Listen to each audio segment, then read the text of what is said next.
there, welcome on into day 2 of Worldwide TV. It's your backstage pass to the Scottsdale auction in Auburn, Indiana. I am 𝗪cie𝗶𝗱𝗲, and by day, I'm a news talk radio host, but today I have the pleasure of being your host here on Worldwide TV. We got some really exciting stuff here planned for day 2. Most importantly, we're going to get to know co-owner of Worldwide Auctioneers, Rod Egan. So without further ado, let's get this party started.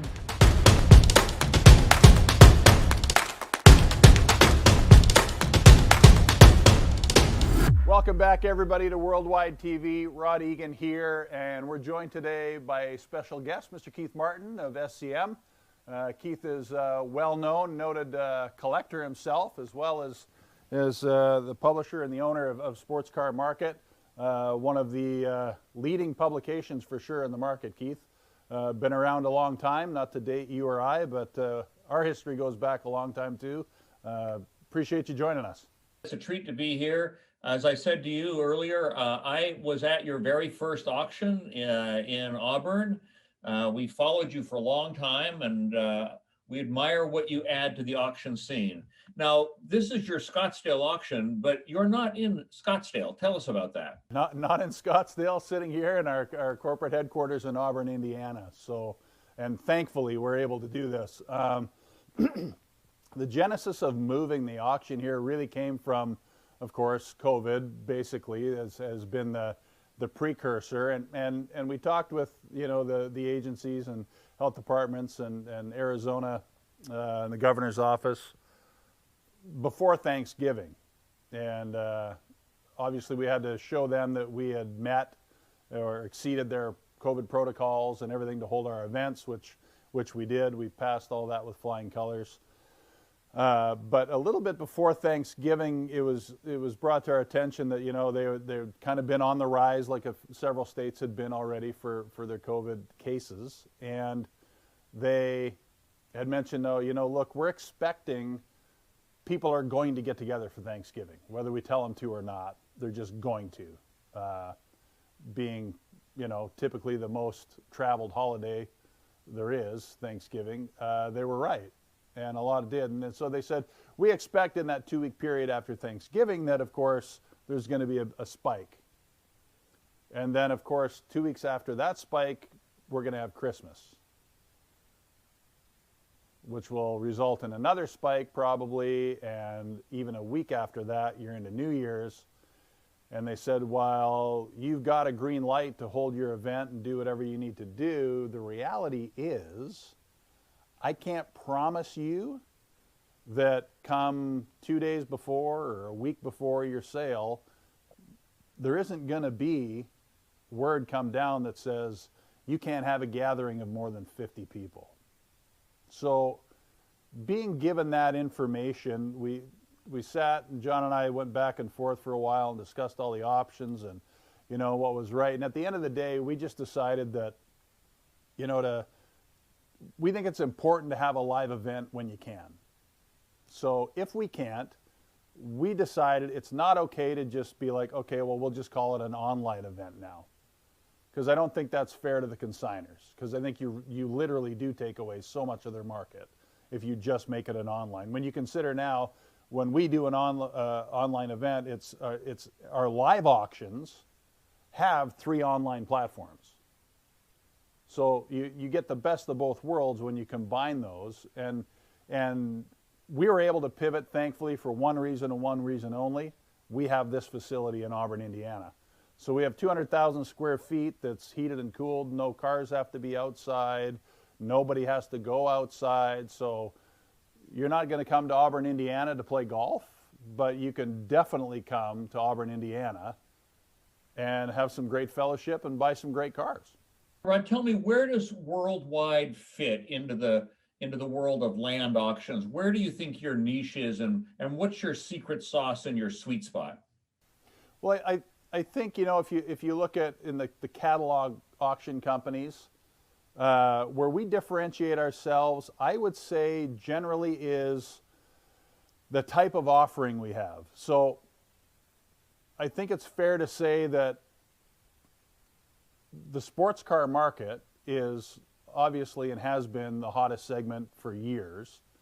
in our industry, and some of the auction companies, I would say, focus on that greatly, I would say. And what we try to do is have a more diverse offering. So we still want incredible quality, but we want to have some pre-war cars. We've always been known for having great muscle cars. We have resto mods. You know, as long as they're done to the caliber that suits the rest of the cars, we love a real diverse offering, and we get a great feedback from that. And all the business models of the other companies are great. It works for them, it's perfect. So I'm certainly not speaking ill of anything anyone else is doing, but we really want to have that identity of being, if you've got a great car, no matter what it is, we can find the right buyer for your car. So Rod, we've got 4 very different cars that we're going to look at today. 2 are kind of similar, the Allard and the Omega Jaguar. And then you've got one almost new car, the Ferrari, which represents the epitome of technology today. And then you have a Cobra, a special Cobra, that's got an interesting story to it. Let's start with the Jaguar. So the Omega, I love the Omega for a lot of reasons, and it's what you would refer to as a special, right? You've got all these guys back in the day that were racers that made and built their own stuff, and some great cars have come out of that idea of a special, you know, that's come, and you get guys like 𝗪cie𝗶𝗱𝗲𝗄 that started to put together some great stuff, and the Omega Jag is one of those cars. So John Wilkes was a racer, a European guy, raced all the time, and like every racer back in the day, was always looking for a competitive edge while staying within the rules. And so he would race and tweak, and same story as every racer, basically. But what he'd done with this car, I think, was phenomenal in that he's built a true racer's race car. And you've got a car now that has an incredible pedigree in Europe. One of the things I like about it is that it hasn't been shown, or it hasn't been out and about here. So for the North American audience, it's going to be very new to them, but it's still substantiated by the great history, the build quality, and then all the great stuff that comes with it. It's got a stack of documentation as long as your arm. That's incredible and wonderful to read through. You read through the documentation. Sir Jackie Stewart drove the car. He writes about it in the letter that's with it. It's a phenomenal car, and for me, it's a very usable car. So today, as you know, Keith, people's tastes change. We're talking about people doing a lot more tours, a lot more driving events, rallies. This car, you can go just about everywhere. There aren't any tours and rallies and shows that this car wouldn't be accepted. You can, based on its vintage, you can certainly go on, if you're in the U.S., the Colorado Grand. The Pebble Beach Motoring Classic is starting to take a lot more cars of this ilk, the period race stuff, authentic, real good stuff. And then after that, you get onto the racing side of this thing. I mean, it's a rocket. It weighs 1,700 pounds. It's a phenomenal car to drive. What attracted my attention, Rod, this car was the fact that it has not really been seen in North America. Because you and I both know one of the challenges with a car that's been shown a lot, if your car wins best of show at Pebble, well, then what do you do with it? Right. And if you buy Jimmy's 8C 2900 that won best of show, you are always referred to as the guy that bought Jimmy's car. You're 100% correct on that, and this gives you the ability. It'll be dubbed your car. You buy this car, you debut it. That car now has your identity for sure, which is great. I think that's fantastic for people to have that opportunity. Ask you the same question about each of these cars. Describe the buyer of this car to me. Somebody that's going to really enjoy driving their cars. So this is not what I would call a trailer queen by any means. You look at this car up close, it's got some little nicks and bumps and bruises, and for me, it's exactly what it should be.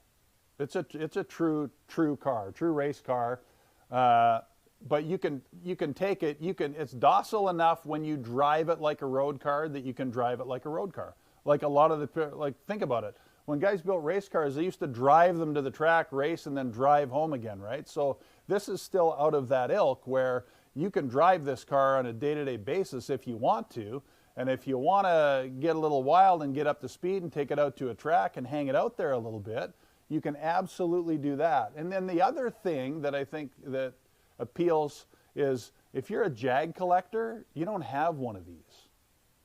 You know, and we've received some interest from guys that have, you know, different custom body Jags and different segments in the Jags, and this draws interest basically because of that. It's so unique, and you just don't find cars like this.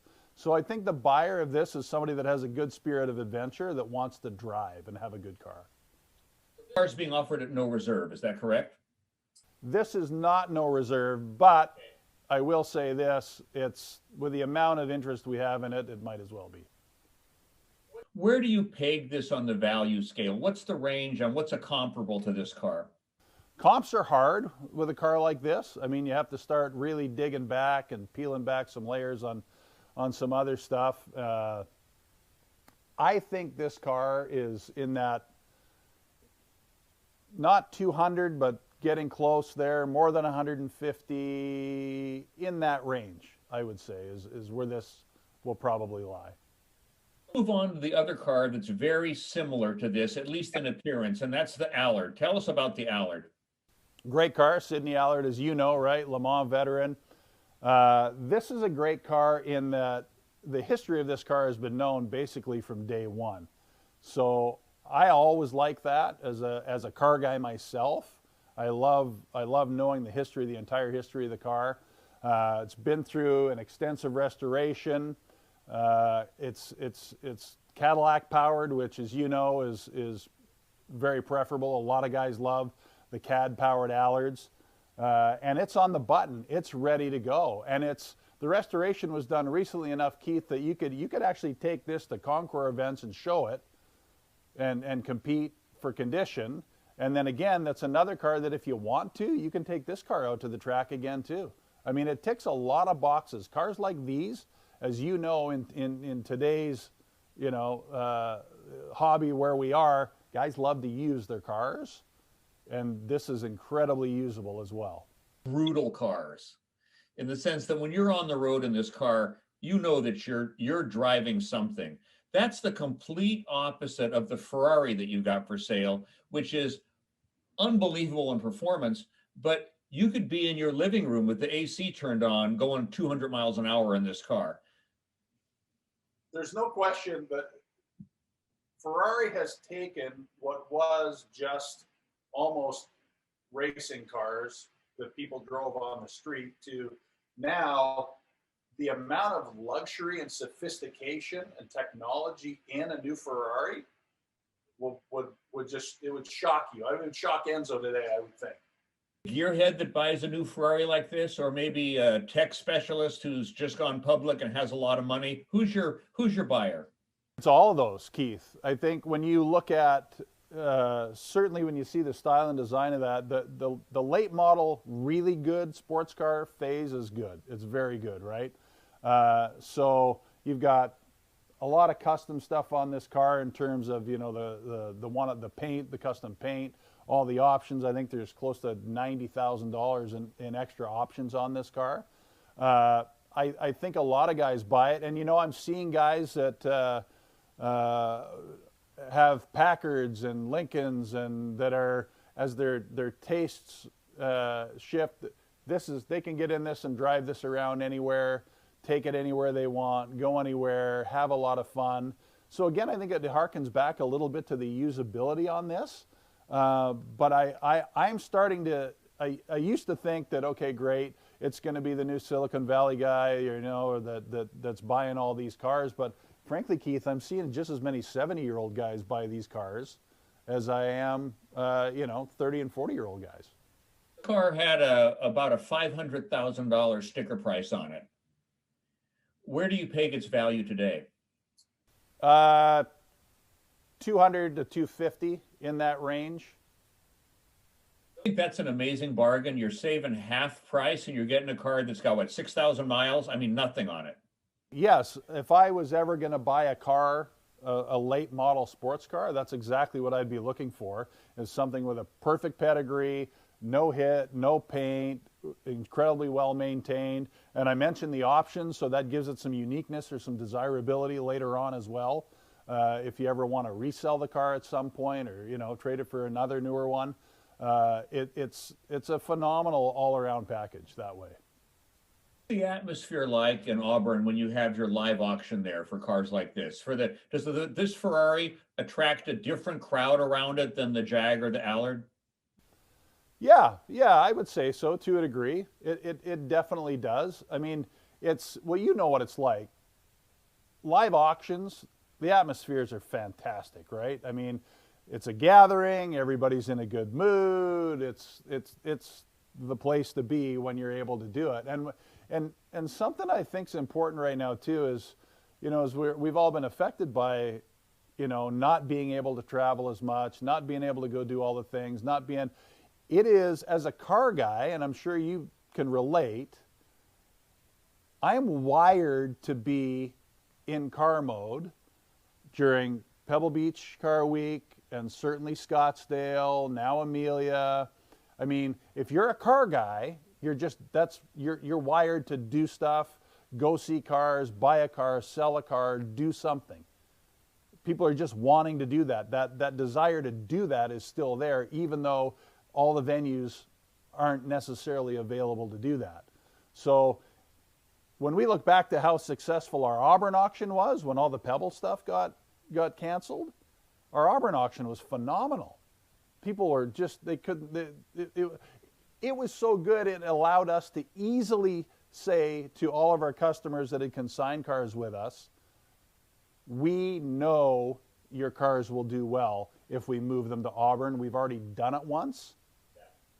We know it's there. The desire for the industry, car guys, collectors, people still want to buy good cars. There's a great market for good cars. I'll tell you what I miss the most about a live auction right now. When my daughter was about 10 years old, she was sitting next to me at one of your auctions, and she said, "Daddy, everybody else here is buying cars. Why don't we buy one too?" Yes, absolutely. When you're at an auction, it's okay. When you're at Car Week, it's okay to live and breathe. You don't have to be a well-rounded person. You can just be a gearhead. Yes, you can. Yes, you can. And that allows you to just fantasize. Every car that goes by, you think about buying or selling. You can't help yourself. No, you can't. And that's good. I think that's healthy. I think it's great. I think that's one of the great things about our hobby and our industry is that people get to go and do that, right?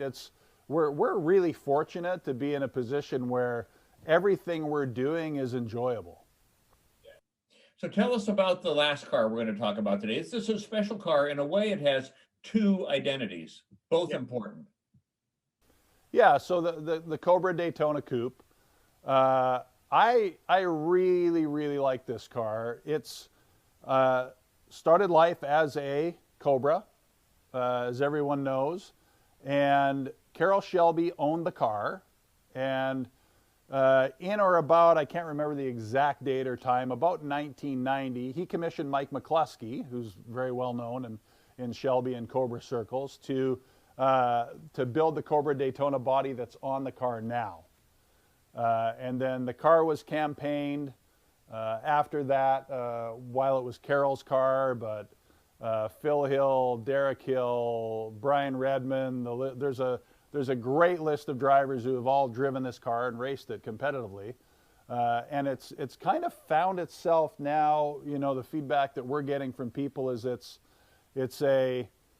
might be the most affordable Daytona coupe that is still a real Shelby Cobra.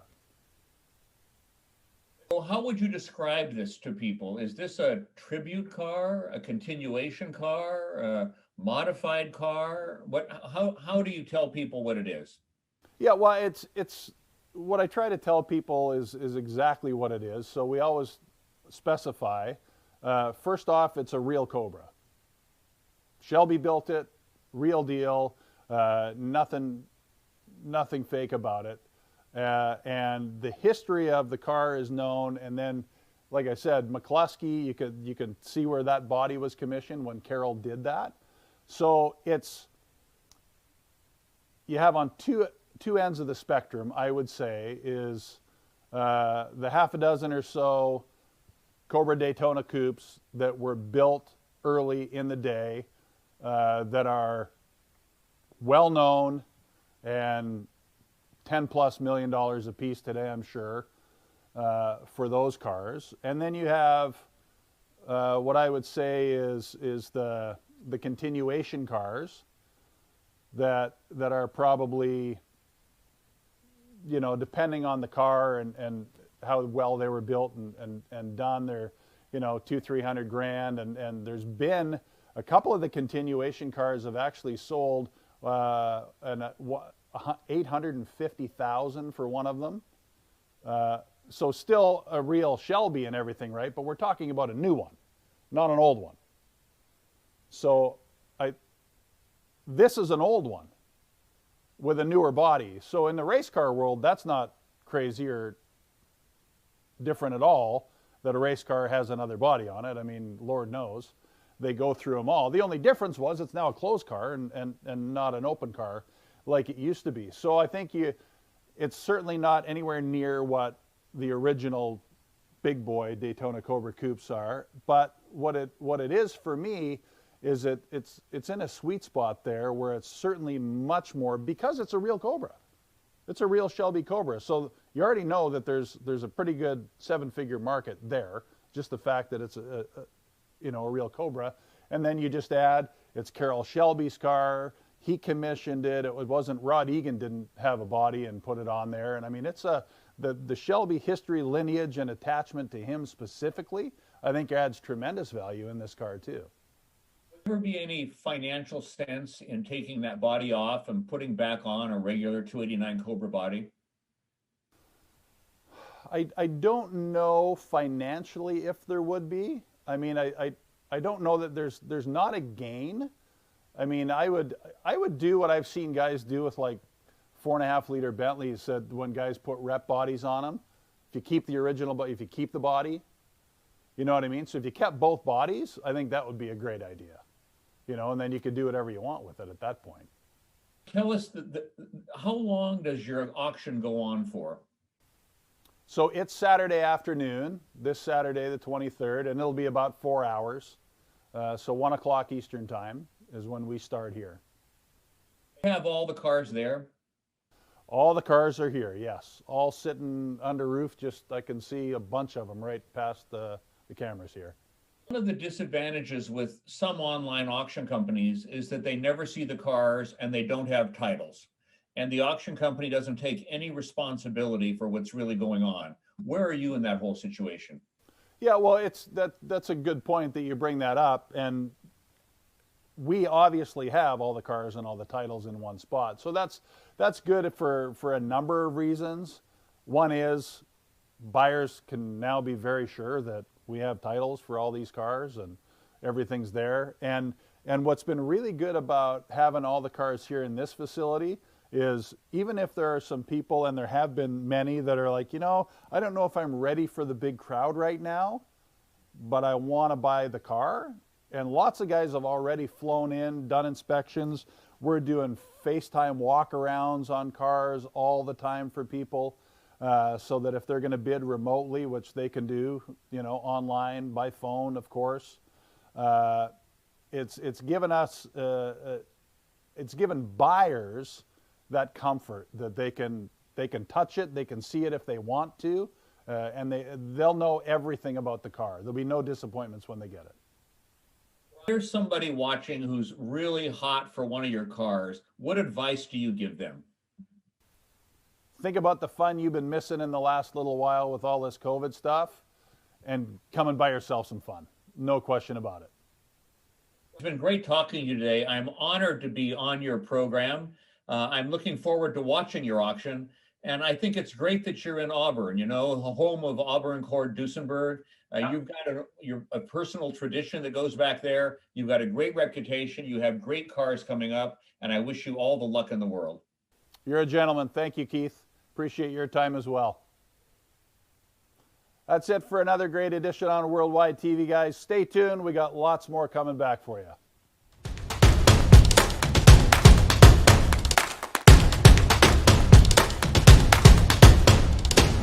Hey everyone, I'm Kayla Blakesley, and I am back with Travis LaVine, not LaVine, Travis LaVine, part owner of LaVine Restoration, one of the best restoration companies in the whole world. You're too kind. You're too kind. Rumor has it, I hear you and your family actually restored all of these vehicles here in this portrait behind us. We did. So we did. You might know a thing or two when it comes to restoration. Just a few. Here's what I'm going to test that knowledge. I want to take you over here and look at a couple of vehicles that we've got, particularly a Rolls-Royce and a Jaguar. Am I saying it right, or Jaguar? Is that how, you know, Jaguar, if you really want to know, yes. Yeah. I want to talk to you about both of these two specifically because I think they're both worthy of a restoration. So we'll kind of have you point out some of the highlights and things that are special and unique about them. Sounds great. All right.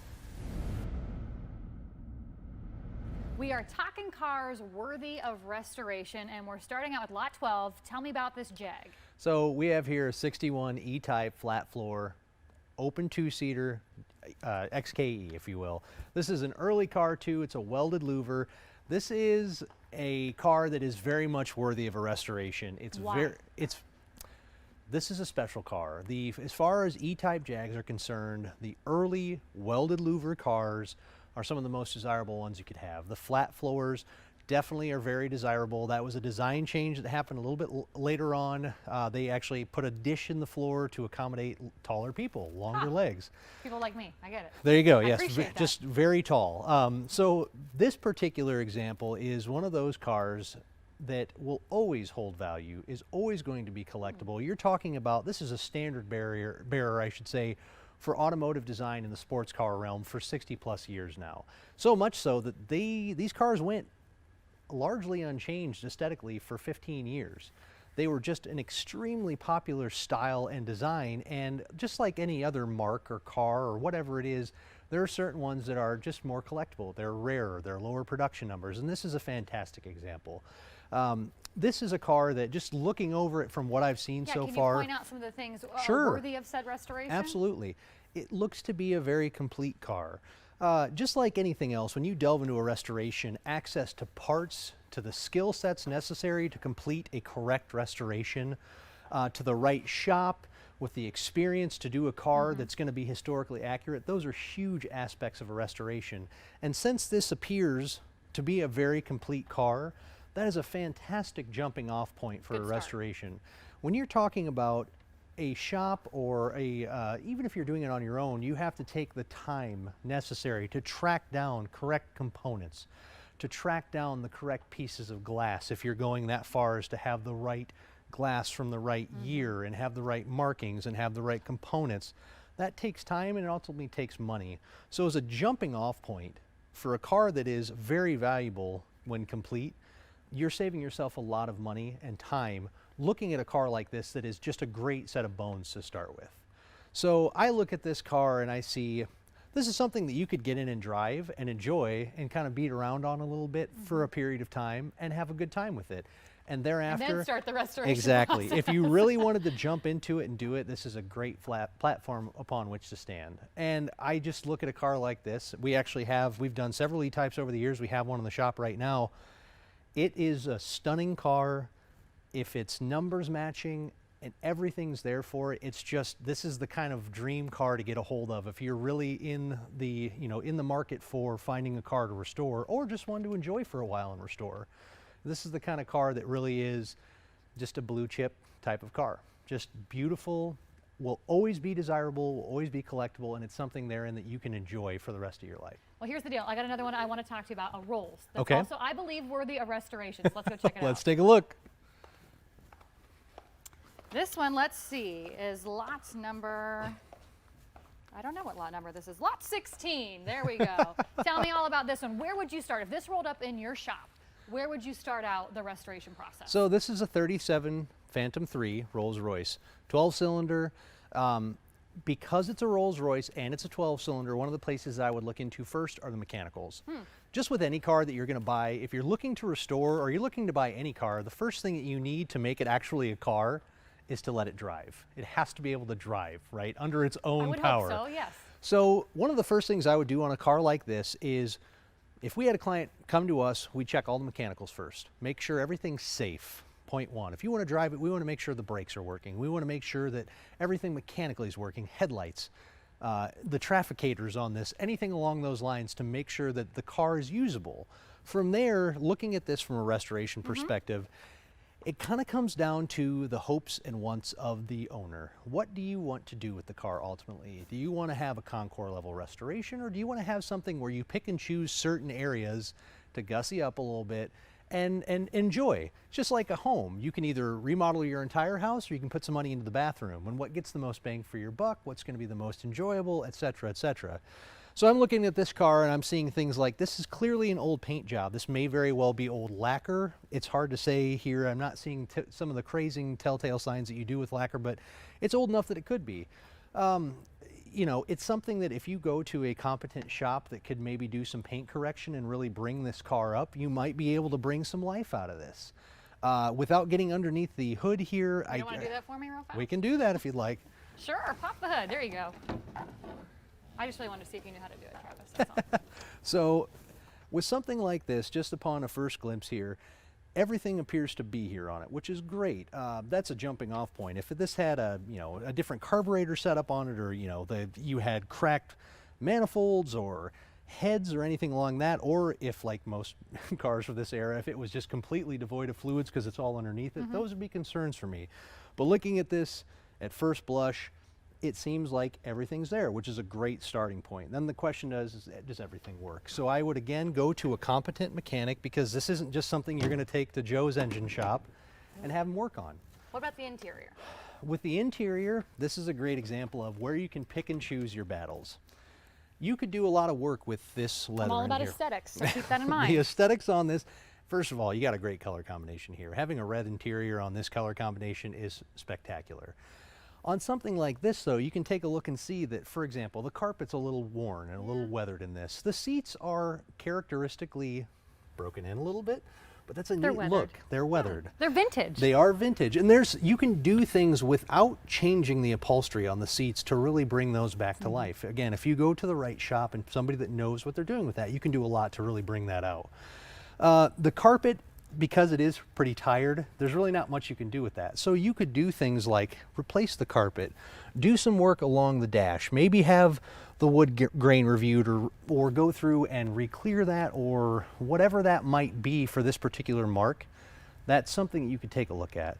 But there are a lot of things that you can do on a car like this that don't necessitate a full restoration to really bring it up aesthetically and also mechanically to get the maximum enjoyment out of it. Well, here's what I want to do. I'm going to stop you right there. I want to talk a little bit more in depth, sit down and really talk about perhaps the full restoration process and how you go about it with particularly both of these vehicles. Can we do that? Wow. Well, absolutely. If I twist your arm?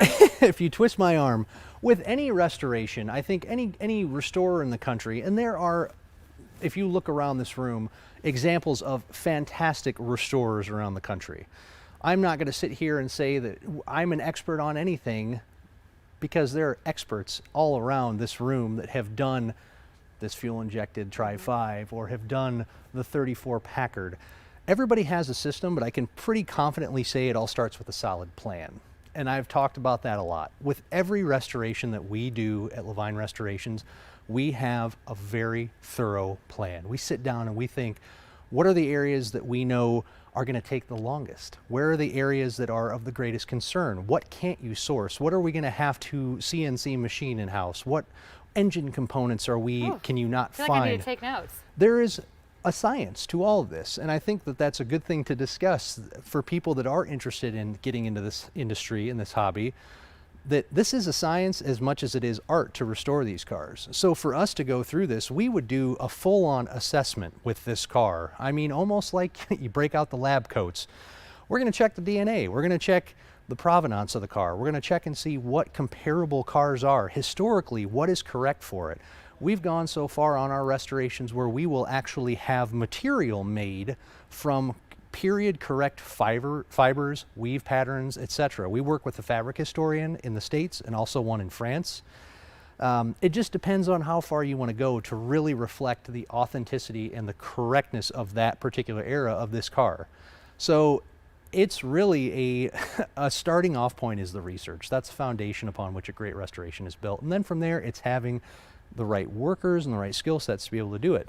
So for us, we would start to break the car down. You catalog every component that comes off the car. If you've got a round head number 8 screw that's coming out of this handle here, or number 10, pardon the size on that, you're going to make sure that when if this is now marred, right, you can kind of see the deficiencies in that. Yeah. We're going to either find an exact replica of this, or we're going to machine one so we know that this is exactly the type of hardware that was correct for the car when it came off of it.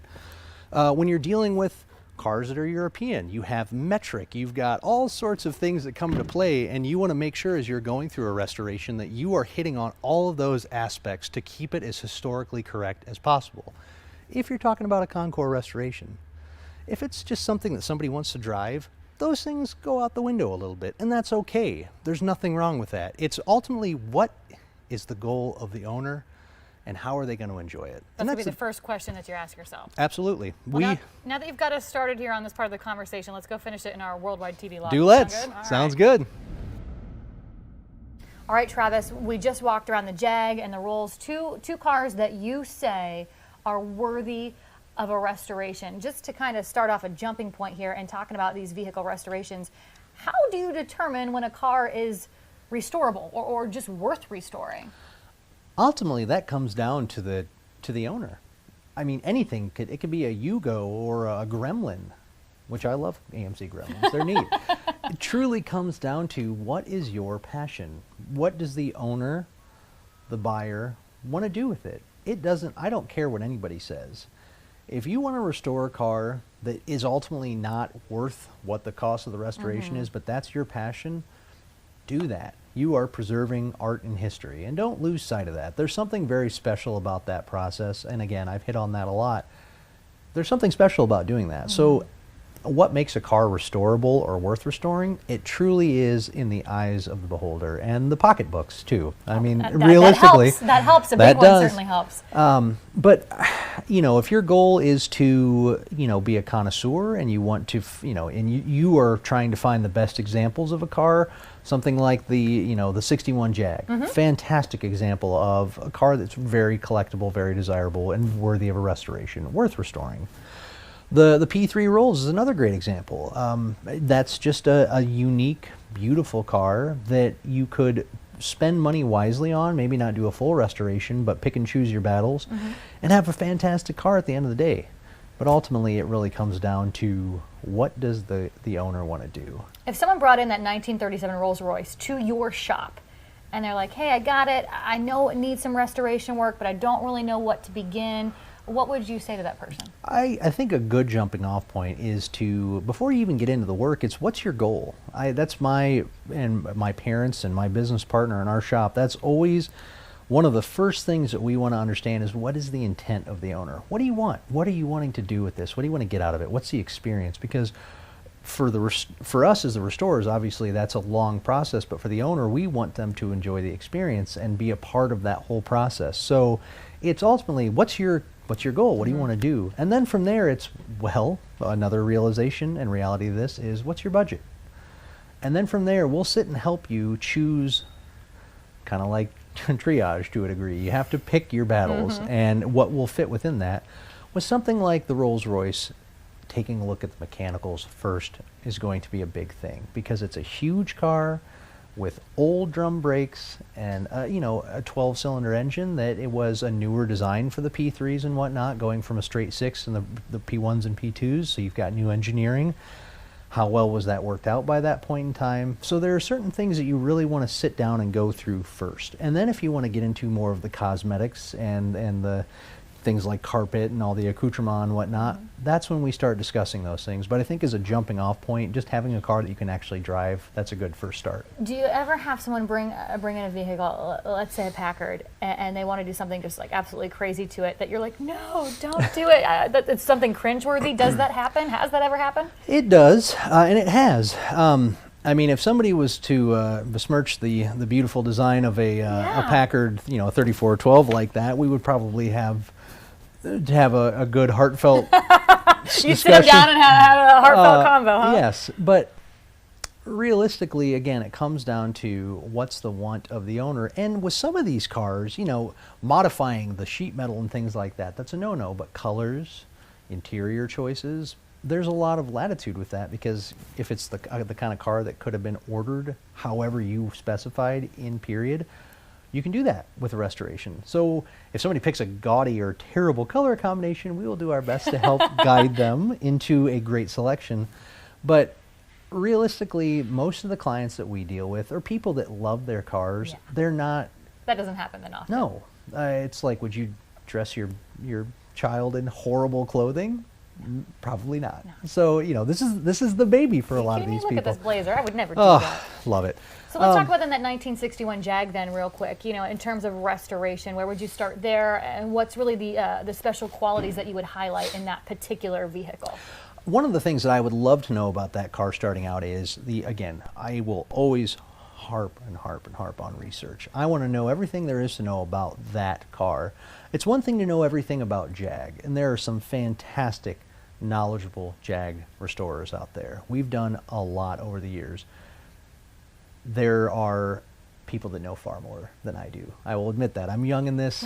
So one of the things I'm going to do before I even get into all the technical stuff about the car is understand everything about this particular car. And then I go to the global view of what are the nuances of, was this a Phillips head screw here? Was it a Philister head? Was it slotted? What, you know, what's the color scheme on the, you know, did it have crinkle paint on the starter or something like that? It just depends. Every car has its nuance. And so those are the things that, you know, just getting all that information lined up in a plan first is kind of point one for us. And then from there, it's really just breaking the car down, cataloging and inventorying each and every component at a high level of detail, and knowing that when that car goes back together, that every single aspect of it, if you're really going through it, has been touched upon and improved within the specifications of the original historical technical aspect of the car, and then making sure that it is just correct and gone together well, and just making it like it was when it rolled off the factory line. Any advice to buyers right now who are maybe looking specifically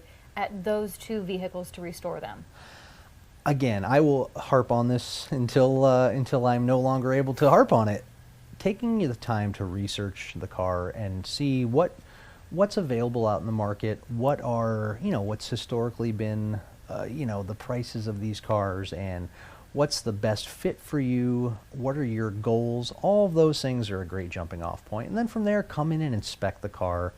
Take a look at what you're willing to spend, what your goals are thereafter, and kind of lay out the whole plan for the car. And I'm not saying that has to be all within a year or two of it, but if you eventually want to restore it and you buy it, think about the way you use it, because if you really beat it up hard, it's going to cost more in the end. So there are a lot of factors that would, I would suggest to somebody that's coming in and saying, yeah, I might like to buy this to restore it or whatnot. But it all comes down to just, again, having an intelligent, informed buyer, knowing what their ultimate goal is, what they want to spend, what's their main aim with the whole project. Travis, I always appreciate your insight. Your insight is just absolutely great. And I don't know if you know this, but because your insight's been just so fantastic between yesterday and today, and I know we have more of you coming up later on here on Worldwide TV, you get to help me host the auction this weekend. How do you feel about that? Yay! I am actually really looking forward to it. So here's the deal. Don't forget that it's coming up this weekend. In the meantime, if you'd like to preview any of these vehicles, you can do so right now at Worldwide headquarters. Stay tuned. A lot more to come here on Worldwide TV.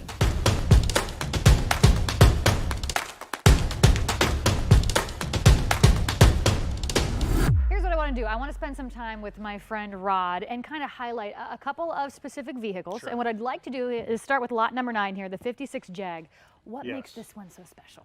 Well, if a quickest answer to that is just look at it. So first off, from a design standpoint, I think the XKs were some of the most beautiful cars built in the 50s, and then of course they morphed into the E-types into the 60s. But if you look at the lines of this car, the design, it's speed in motion while it's just standing still. They did a phenomenal job of designing this car to give it exactly that. But they didn't stop there. They've also made it The 140 is a little bit more luxurious too, and they're a tremendous car to drive. So definitely a driving car. Can I get in it and check it out? Yeah, please do. You should. So the inside pretty much just as pristine here as the outside. Talk to me about this wood grain. This seems pretty special. Yeah, well, that's a hallmark of Jag, and certainly when you get into the 140s, Woo! the burled wood dash was more common, and kind of a hallmark of the great hides, Yeah. the leathers. When you look at this car, although it's the XKs are known very much as performance cars, Okay. they're very luxurious too, and they're very comfortable, and they're perfect driving cars. I feel like In I'm sitting in terms a of- lazy boy. Yeah. It's that comfortable. Right. So for a guy like me that likes to drive his cars, tours, stuff like that, these are phenomenal cars to take on collector car tours and go to events and meets and rallies. And you'll certainly, with this one, you'll turn a lot of heads. I mean, it's restored impeccably, and I love the color combination. Yeah, speak to me about the color combination, because Yeah. I don't know if folks can really see it, but it's almost like a metallic red. Is this original kind of red to the Jag? And Correct. This is a factory correct Okay. color. Yep. As are the hides. So this was judged JCNA, very high scores, and as you can see, it did very well. It's a great car. how rare is this one? This particular one is XK140s in general. Rare is often overused in our industry. But amongst XK140s, this is very rare because it's one of only, I think, 7 automatic Borg-Warner cars. Wow. So, and it's interesting, Keith Martin in Sports Car Market recently did an article about, as we change as people, our tastes and conveniences change, and he's a sports car guy, and he said, now he has automatic sports cars on his radar, and these are so very easy to drive too. So if you have one person in your family that may not be as familiar driving a standard shift car, a manual transmission car and stuff like this is the perfect answer, because you still get the exact same look, that exact same feel, but you have the convenience of not having to shift gears if you don't want to. Do we know the history of this one? Much about the seller? Yeah, so we actually sold this car to the seller about 7 years ago. Okay. And he's done a phenomenal job of keeping it up, because it does look as good as it did when we sold it to him. And before him, the gentleman that owned it was the one that did the restoration. So the history of the car is great. Well, listen, I've enjoyed this one, but I want to go check out a couple of the classics. So let's move on over. Let's do it. Here we go. We've arrived at the classics. We've got the Lincoln and the Caddy, but obviously Yes. we're going to start here with the Lincoln, a 1925 Lincoln, lot 34. Yes. Tell me, what makes this one so special? Well, several things make it special within the pre-war era. Seldom do you find a 25 Lincoln, and certainly with this body style. So What do you mean by this body style? What's So special this about is one? called a dual cowl Phaeton. Okay. So in the world of, you've heard the term Phaeton probably, Sure. dual cowl, everybody knows, here's the cowl of the car. Well, that cowl is basically replicated again here a second time. I see. So they call that a dual cowl Phaeton. So this would actually pop up, you sit in, you've got lots of leg room, close it down, you've got great comfort, great protection, and it's a wonderful car to tour with for that reason, for that and many others. Is any of this original? Because I'm looking at this. This Sure. looks pretty sweet. So in the case of this car, it's restored. Right. It's been completely restored, but it's a term we call restored to original. So most of the components were original to this car. Certainly the body, the engine, the chassis, all the driveline, all that has been maintained as original to the car. The hides are period correct, so that's exactly what they would have looked Okay. like back when this car was done early. Including the optional wire wheels. Most of them are artillery wheels, the old wooden style wheels. And so this car was restored, I think, in 2006 or 7. Went to the Pebble Beach Concours. It was the Oh. year of the Lincoln, and it won the Lincoln Award Makes sense. amongst the Lincolns. So the quality speaks for itself. It's a phenomenal car, and it's a great driving car. One of the things I was just going to ask that because I know you love a good driving car. That's me. This car went on a tour that I'm very familiar with. It's called the Pebble Beach Motoring Classic. So where I live in Kirkland, Washington, just outside of Seattle, a group of cars go. It's a Pebble Beach Concours hosted event, and everyone leaves Kirkland, and it's about an 8-day, 1,600-mile, 9-day, 8 night, 9-day tour. and you drive back roads Fun. and stop, and this completed that 1,600-mile trip effortlessly, which is a big deal. For a car like this vintage, to be able to do that, 1,600 miles is a lot to drive at any given time, generally in the collector car hobby, Sure. right? So the fact that it did it is a testament to not just the restoration on the outside and cosmetically how it is, but how well they did it mechanically. All right, well, we're speaking of the classics. I want to pivot here and talk about lot 14, this Cadillac we have over here. Yes. What would you tell, a buyer coming in here this weekend when it comes to looking at this car? What would you tell them, a buyer interested in it? Well, you've got 12 cylinders of power, which was a big deal for Cadillac in the 30s, up to 16 after. What I love about this car is in the 30s, a lot of the American cars were starting to be influenced by the aerodynamic design, so airplane influences. So it's got the biplane bumpers, which is only a 1 year. I was going to say that it kind of looks like an airplane. At first I thought a shark. Correct. So but when you see all these features, the way that this is built, It is everything sleek. comes to a head, and you can see that aerodynamic, that airplane-esque influence that they've had on the design. And as far as cars go with design, the 30s, the classic era, is my absolute favorite. Why is of that? all. Well, just because of all the differences you see and how free and creative people were allowed to be when they were building cars. You pull up at a light right now and there's 4 cars, and if they don't have a badge on them, a lot of people don't know what the heck the difference is between any of them because they look so similar. That's true. One of the things I love about all these is they are completely individual designs, and they're phenomenal. And you recognize it. Would you say this is more of a luxury car? Yes. Yeah, so Cadillac is known for luxury, right? They're one of the great luxury car Yep. builders. One of the things I really like about this from a you can drive it standpoint is size. You've got room for lots of people. You've got room for luggage in here as well. The top goes up on this for inclement weather. You've got more room for luggage in here. So from a tour standpoint, My it's shopping a bags? phenomenal car. All your shopping bags, which happens. There's a lot of great stops on the way of a lot of great tours. Exactly. Divider window, roll up, some privacy, some cool stuff.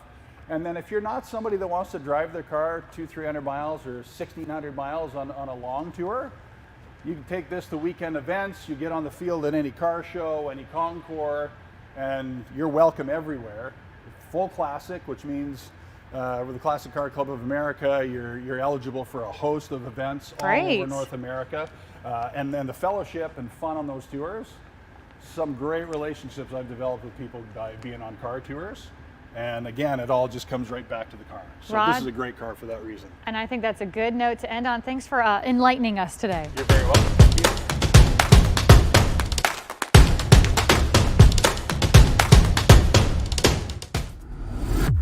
Welcome everyone to Worldwide TV. I'm John 𝗪cie, one of the owners and auctioneers here at Worldwide Auctioneers, and we're coming to you promoting and talking about the Scottsdale auction, which is being held right here in Auburn, Indiana this year, which is unique from years in the past and hopefully years of the future. And we also, though, are here to connect with you and give you a virtual VIP experience. When we say experience, we want the full experience. We want you to be able to get to know us and the processes that we have at an auction. So today I'm here with Andrew and Kim Betzing, and Andrew, you're the Director of Client Services here, so you are in charge of all of the bidders as part of that. That's correct, yeah, bidders, and we are excited about being in Auburn. Not so excited pertaining to the fact that we miss out on sunny Scottsdale weather this time of year, but fortunately we're able to have a live auction in the state of Indiana, which is great. We're really excited about that. And that's an exciting time right now in the auction world. So being able to have people come to the actual facility, preview the cars, decide if they want to bid on them, and then step up and raise the paddle in the auction, it's phenomenal to be involved with that right now. So yeah, and we're looking forward to having a number of you here with us in person. And for those of us, or those of you who are joining us from afar and virtually, we really want you to be able to have the feeling that you are able to participate, and hopefully this would be an enjoyable and entertaining experience for you throughout the next few days. But firstly, I'd just like to kind of have a brief conversation with the two of you. We've known each other for quite a while. You guys have been in the collector car auction business for a while, and just maybe share a little bit about you guys, your family, where you're at, and yeah, absolutely. Glad to be obviously with Worldwide. This is going on our 3rd year with Worldwide Auctioneers, which is excellent. Been in the collector car market auction world for, I believe, about 17 years, 16, which is great. I was like 22. It was, yeah, exactly. So it's been awesome to build relationships with people and see a consistent year in, year out, passionate enthusiasts that we're able to help and support and make their dreams come true in the auction world, which is always, it's exciting for us.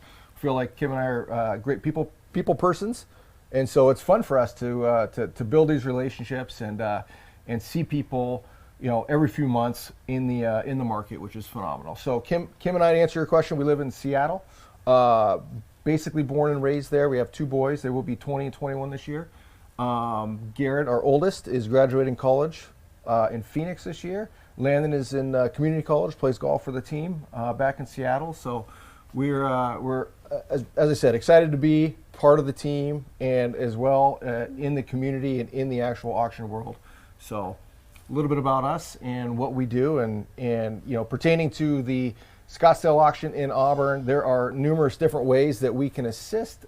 We basically will be the first point of contacts when you come in, if you're able to come and attend our auction. A warm welcome booth waiting for you to answer questions and go through the quick process of getting registered, so you can head on into the cars, take a look around and preview, which is great. And then, come auction time, be able to assist in getting bidders into the room and be able to facilitate their auction world experience, which is exciting for us. Yeah. Now, we always view many of our clients in many ways how we view family. And, Kim, this is kind of a family affair. Tell us what it's like, maybe working with your husband, and, your boys have been around quite a bit. What's that like? And it's really great to get to work together, and we really do enjoy and value this time that we get to do something different outside of, our regular lives, working together, especially with Worldwide. Worldwide has brought us actually working together more than in our previous years in auction experience. And so it's been really a great experience for us to work together, spend this time together, get to know our clients even better, and spend time with the Worldwide people when we're on these auction trips is always a really fun time. I think that a lot of times, we all go to car events, we all go to auctions, and when you're putting on a big event, it takes a lot of time, right? So we're working on this stuff for weeks and months together, and most everyone has been in a team environment or worked at some sort of a business of some kind, and I think it's kind of special when you're in the collector car auction business, because it is a hobby-based thing. It's a lot of fun. So all of our clients, for the most part, are doing this to have an enjoyable outlet. And so it does provide, I think it's a little more fun even for us every day, dealing with people. Do you guys feel the same way I do? I do, and I think that we're passionate about the industry as well. It's not like we have a job and we do that job, and I'm maybe a specific interest or whatnot that I go to work and all of a sudden I have a different life outside of work. Our lives focus around even off hours cars. We've kind of grown up with that. We're involved in the car world in the Northwest, which is great. And that's one of the things that when I talk to people about what's it like to work at auction, it's neat to sit and have those conversations to say, we have enthusiasts that are coming in that are passionate about something. They might have had a car their father owned growing up that we're selling. And that's all they can do to talk about. I mean, they just want to talk about that. They want to relive and that's what's neat about owning cars and being in the industry, is that you can be passionate about it. It's a hobby. You get to enjoy it on the weekends, and you can take it to shows, take it on tours, things like that. And that's exciting for us to help people reach that, in essence, endpoint.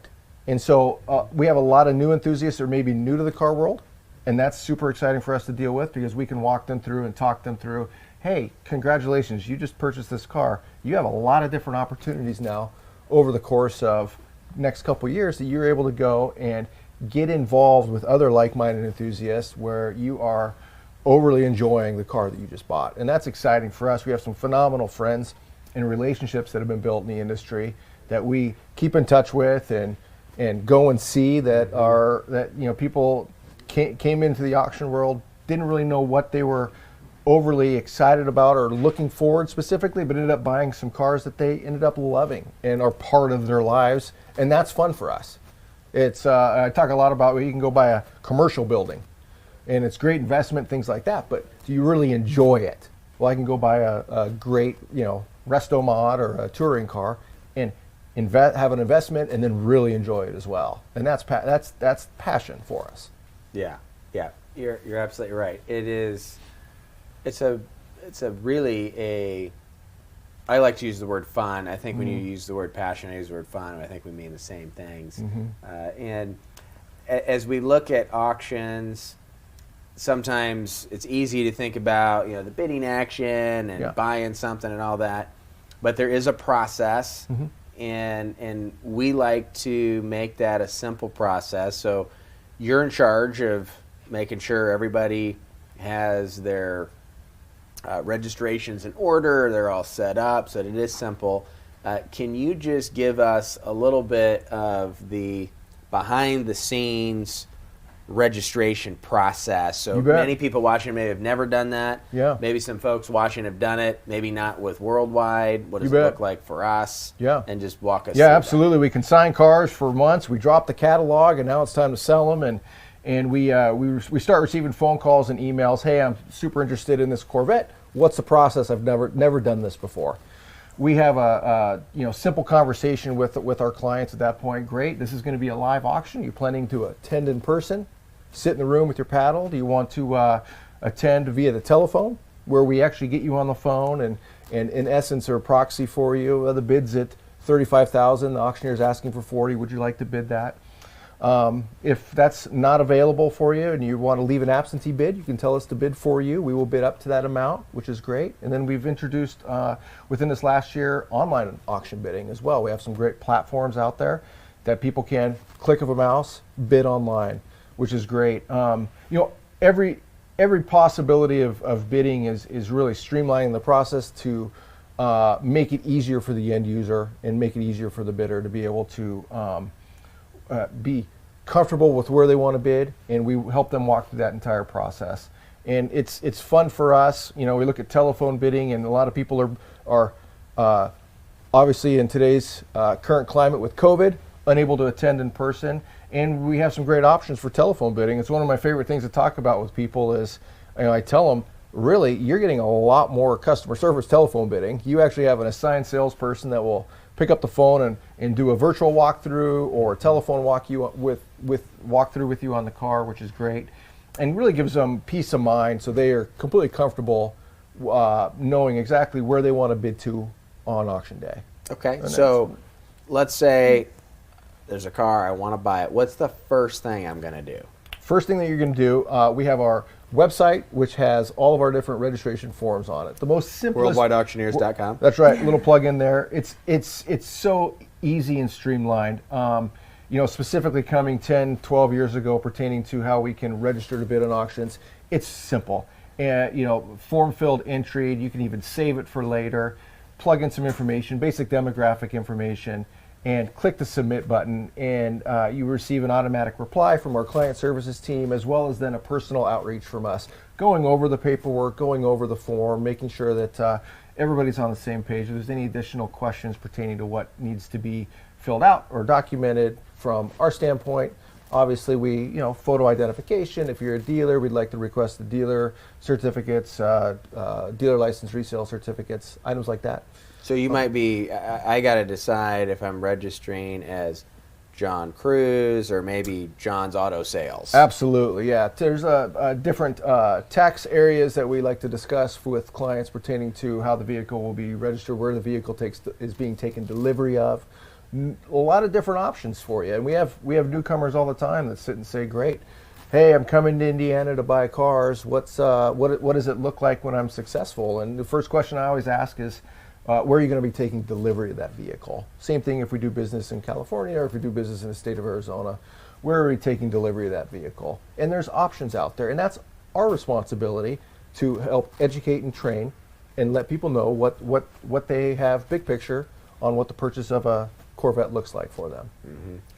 And one thing I think is important that oftentimes is skipped is when you're looking at this form and you're filling it out, you get to the terms and conditions. And we've all experienced that, whether it's in person with a form or a waiver or an app that updates its terms and conditions and we click I agree. And a lot of folks don't read that as they should. But conceptually, I think that when you go to an auction, having a basic understanding of what those are, and an auction, we as an auction company, our job is to bring the seller and the buyer together, right? So we're not, as an auction company, buying the car, right? We're helping put you two together. And you hear terms like as is, where is, and these are old cars, so things break. But what we try to do as a company is, yes, those are the terms, like the terms and conditions are there for a reason, but we want to make sure that everyone has an opportunity to inspect to their contentment prior to bidding. And especially now, I think, in the challenging times, it's nice we have a facility here.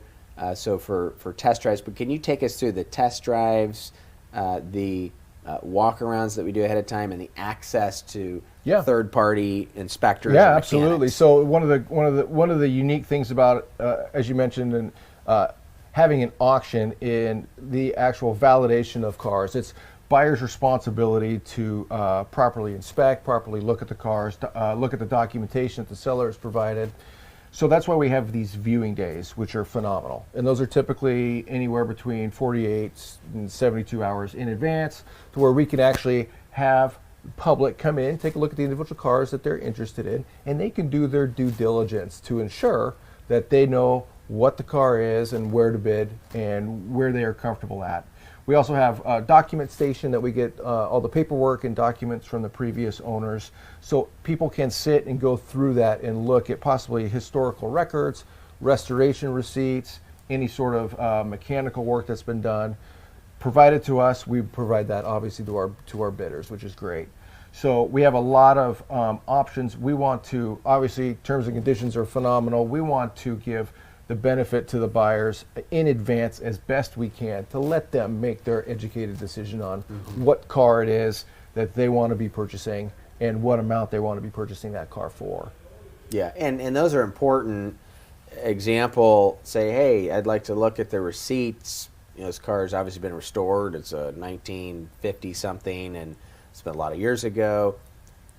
There may not be any. That's not by any fault of anyone's. There's owners pass away and estates don't keep documentation, or perhaps it has been restored and you look through it and you realize, oh, well, it was painted, the interior's done, but it doesn't look like they did a lot of mechanical work. And those are important things for a buyer to know. Now, let's talk about that process, right? So we went through it. You can go online. Now, what if we've got some viewers that maybe don't embrace or don't prefer doing things on keyboards and computer screens, and they'd prefer to use paper? Sure. How do we do that? Yeah, well, this is a great demographic of potential people that might not use electronic communications for paperwork. So we still use facsimile, which is great.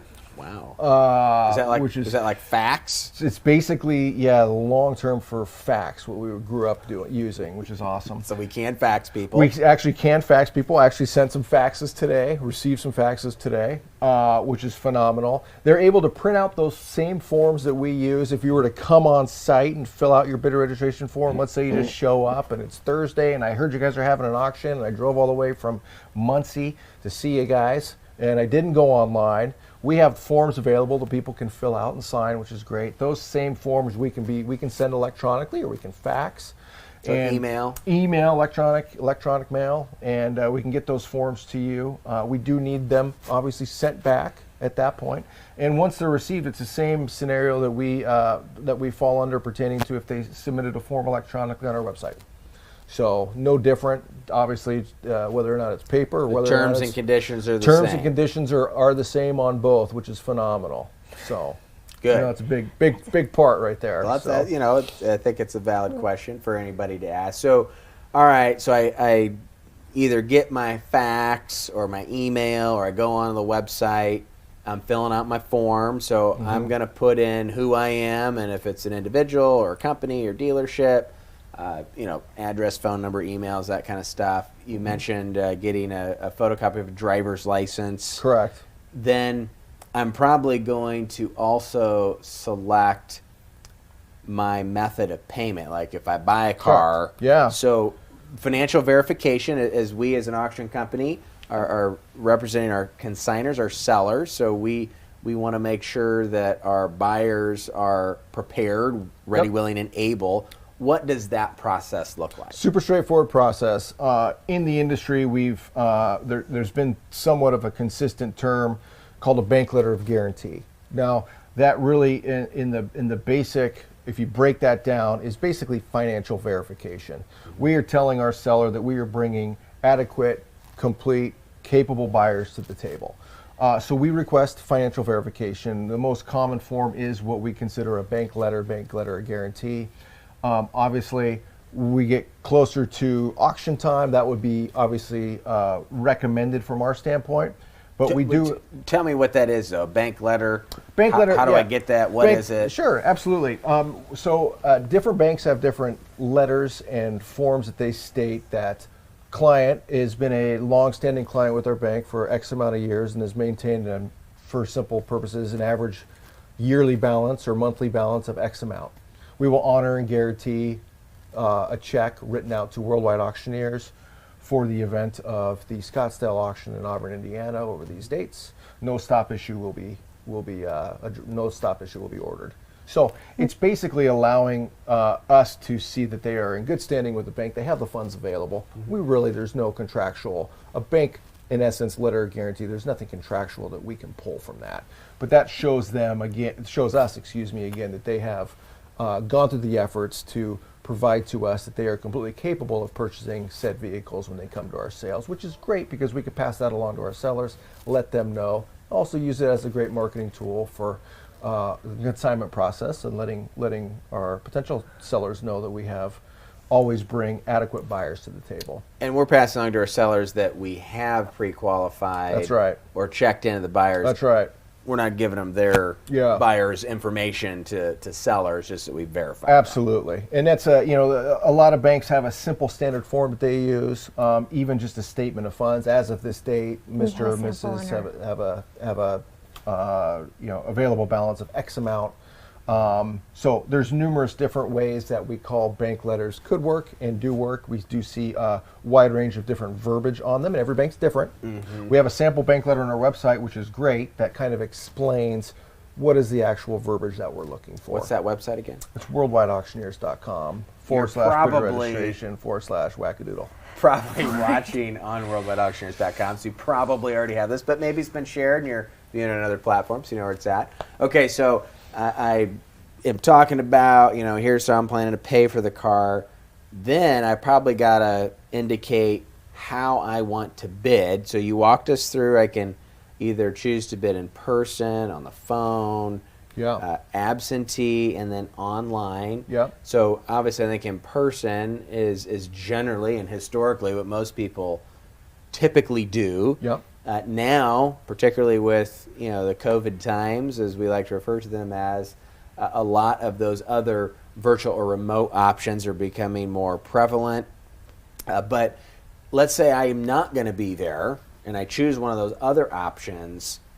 How do I get access to or inspect these cars ahead of time? That's a great question, and that's something that we have implemented the last few years, and it's a big part of, I think, what we try to stay on top of during preview week. All the cars are here. People are previewing them and looking at them. If you're going to be telephone bidding or placing an absentee bid or bidding online on one of our preferred partner platforms, we have and give the option to tell our buyers, we'll have a specialist contact you and go over the vehicles listed that you want to bid on. At that time, feel free to ask as many questions as you want. Ask for additional photos that you might not find on our website.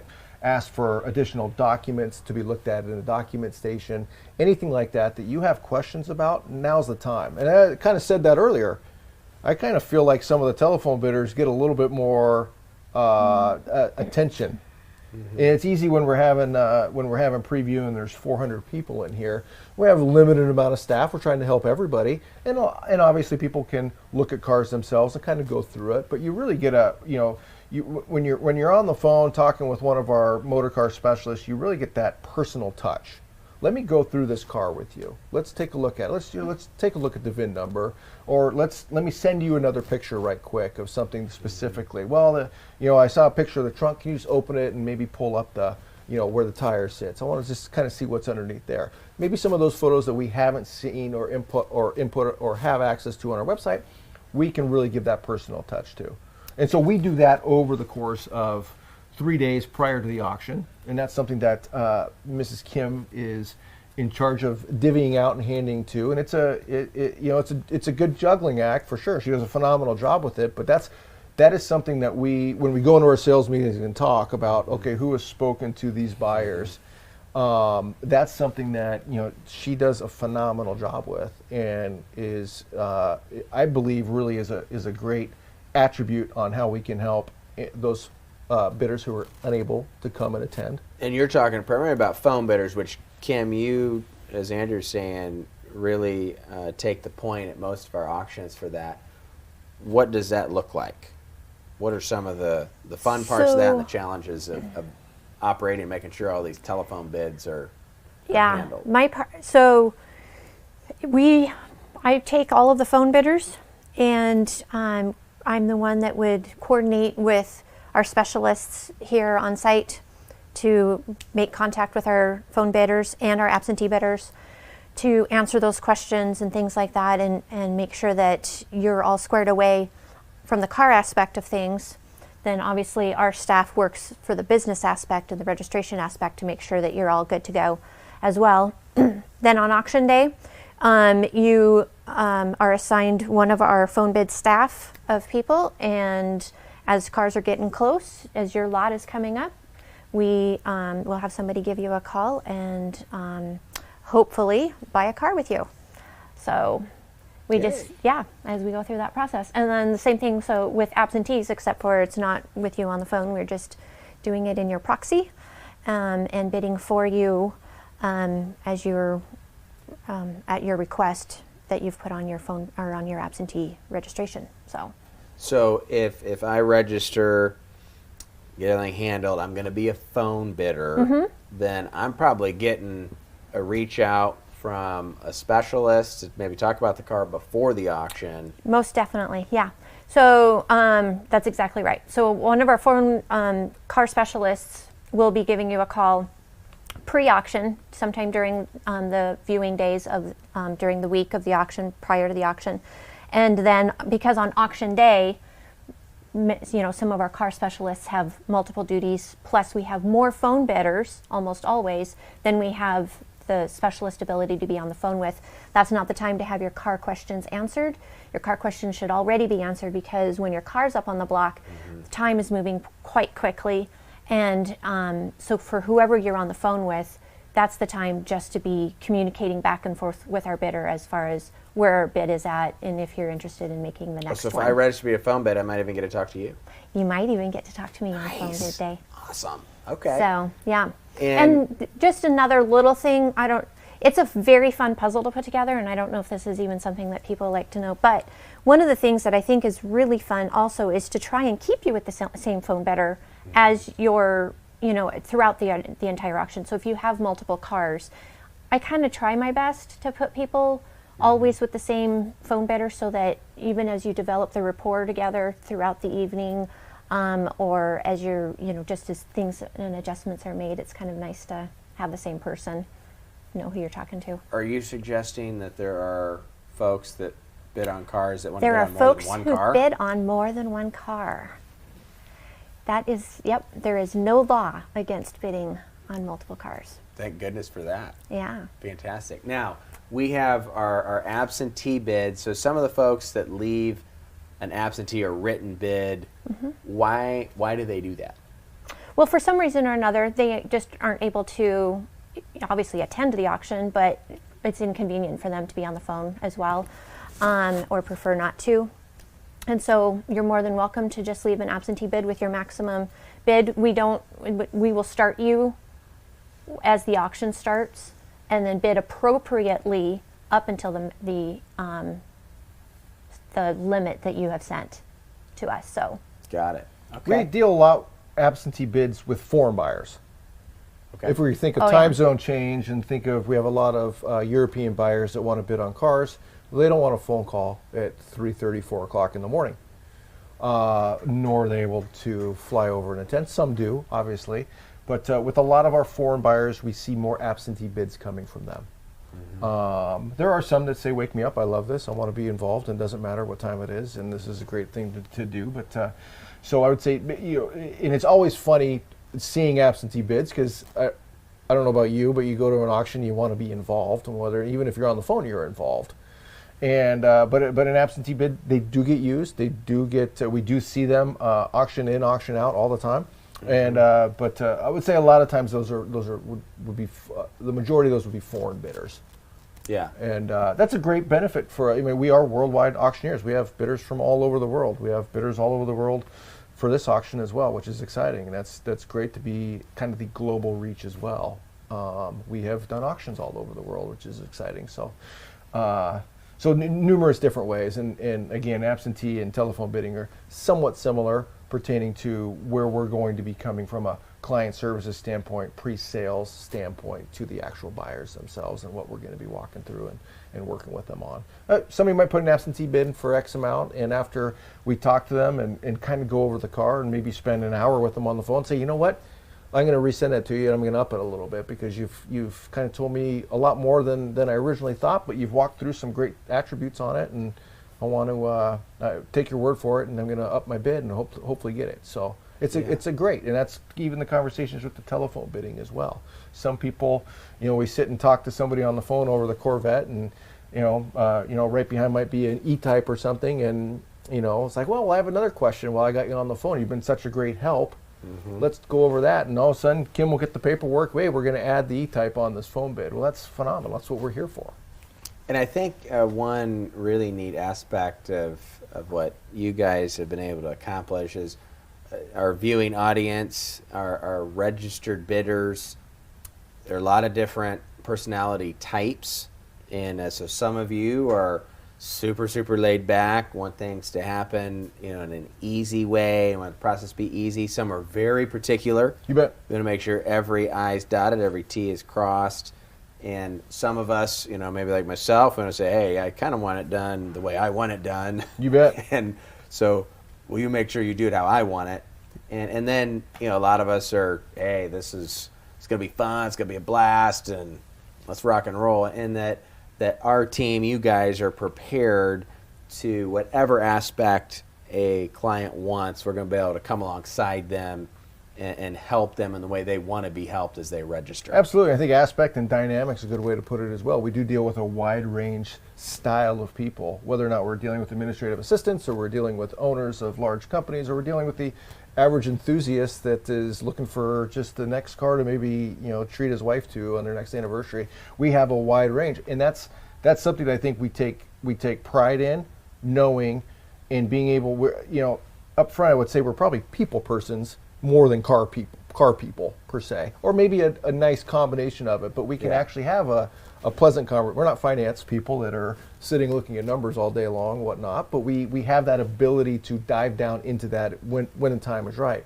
But more than anything, we're having conversations with people, and we live in a fast-paced world. We need to be able to determine via email maybe what the dynamic is there of an email, and if we're dealing with a dealership and somebody who is as you said, dotting I's and crossing T's, we go to that extra level of making sure, hey, we want to make this as easy for everybody as we possibly can, and really those are the digging into the relationships and digging into those kind of individual opportunities for us. That's something that we love, that we're passionate about. Yeah. Yeah. Now, Rod and I are super fortunate to have been back in the 90s. I was in high school, and right here in Auburn, Indiana, we got to participate in the first online bidding able collector car auction. And we worked with a fella, some people have heard of him. His name is Jeff Bezos.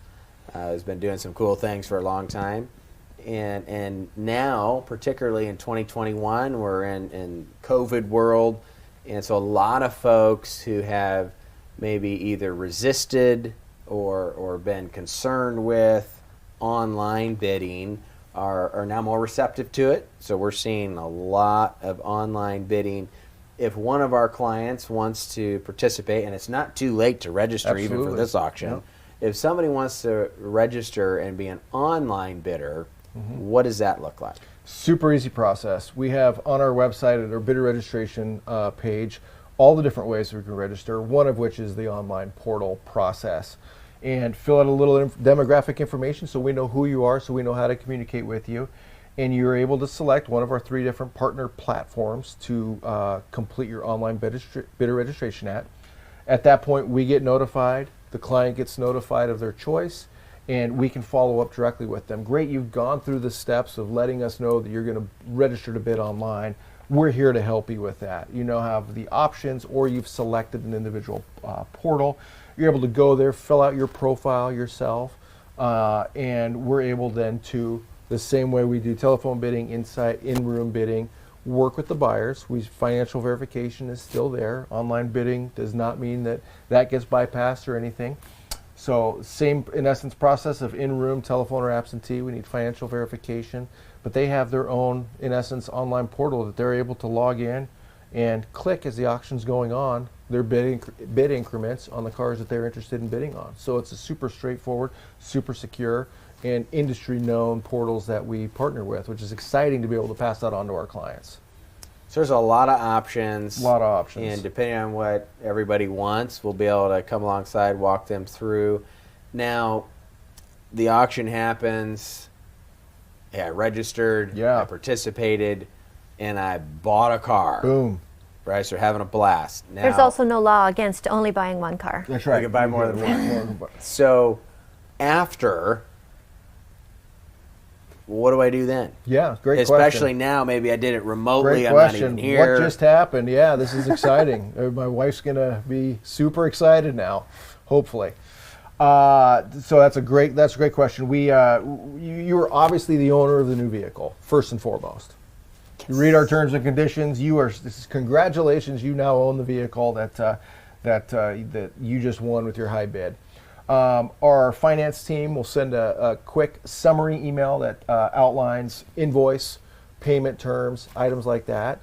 You have a couple days to arrange payment for us. We obviously like that sooner than later as we're moving cars around, whatnot. We like being able to know when payment's coming in so we can obviously help with shipping of your choice and what your shipping partner or possibly coming and picking up yourself. So it's all in an effort to make the process easier for you.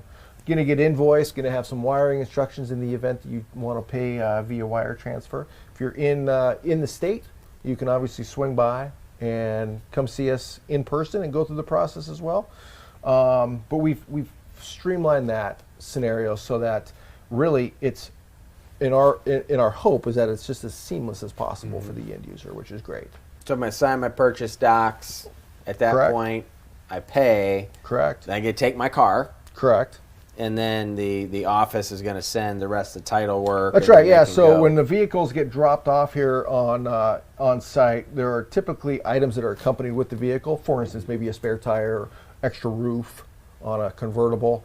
Any items that are not shipped with the vehicle, what we always tell people is those items that are disclosed will be shipped either FedEx to the buyer at a later point. We try to do that in a quick turnaround time.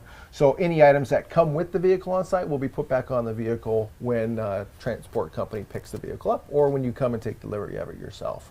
So we have a whole logistics crew, which is pretty exciting.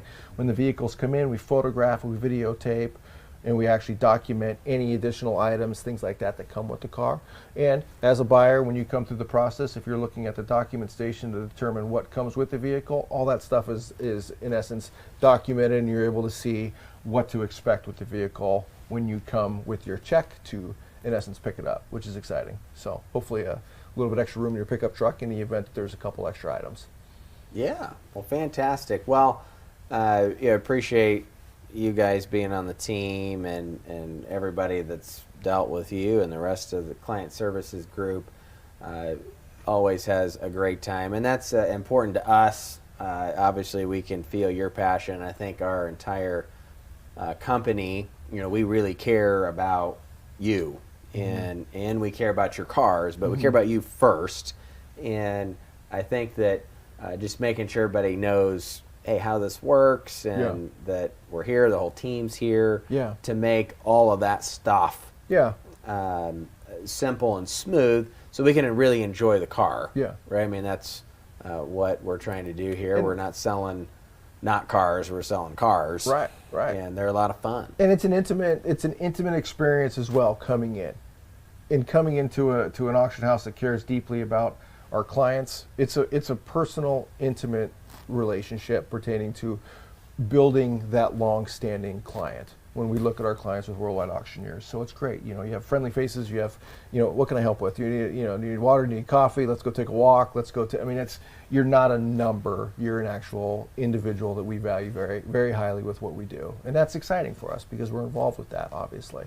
And it's like-minded people, which is awesome. So good. Well, hey, we hope that everybody watching will someday be able to register and buy a car with us here at Worldwide Auctioneers. And for those of you that are not doing that this time, which if you are, it's not too late to register, right. worldwideauctioneers.com, or you can pick up the phone and call.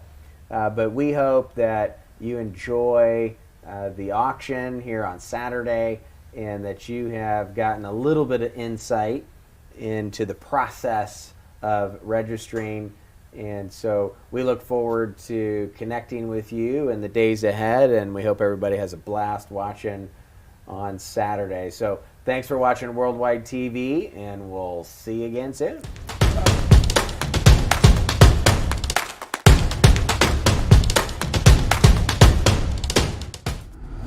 Hey everyone, welcome back to Worldwide TV. Rod Egan here, and we are joined today by Brian Earnest from Old Cars Weekly.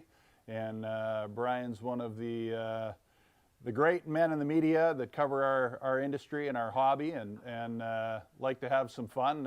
Happy to have you here, and I understand you've got some questions for me that your readers and viewers would like to learn a little bit about what we're doing here. Yeah, Rod, I want to know why you're not in Arizona getting some sun and getting right around in a convertible. Isn't this the time of the year where you kind of head south? I guess the first question I had is if you could tell us a little bit about the decision to move Scottsdale to Indiana, and what went into that decision, and some of the thoughts Sure. behind it. Well, like everyone, I was looking forward to being in Arizona in January. I think it's one of the greater event weeks in our industry and the market. But as we went through and we worked with the state in Arizona to make sure that our COVID protocols were exactly what they needed to be in order to be able to have the event. We had good communication all the way through, and it, a bit before Thanksgiving, I would say, Brian, is when it kind of came to light that there could be some issues. So when it was communicated to us that they expected COVID numbers that were in Arizona, Phoenix metro area especially, on the rise, people were going to gather for Thanksgiving. They figured for sure that there would be, of course, another spike right after that. And then 2 weeks after that spike, you roll into Christmas, where you're certainly going to have families again, and then you expect another spike, and you get into New Year's, and they just said that they thought that while we had everything done safety-wise, protocol-wise, and everything laid out to certainly exceed their standards, we were also told that there is at least a 50-50 chance that, listen, we could be telling you a week or two or days before your auction, if the numbers get to where they think it's possible, that your gathering is only going to be maximum 50 people. So we decided, for a couple of reasons, that just wasn't going to cut it. One, you can't have a great auction with 50 people. Generally, I don't think it's fair to sellers to try to do that. And the other thing is that, you know, if we would have had to have been like, okay, we can't have a sale, we cancel, try something online, you know, quickly flip and try to adjust and do an online only, that's not really fair to our customers either. I don't think, certainly from a seller standpoint, there's no substitution to go from a live to a strictly online. As you know, our auctions are live auctions that also are online. So you have the best of both worlds anyway.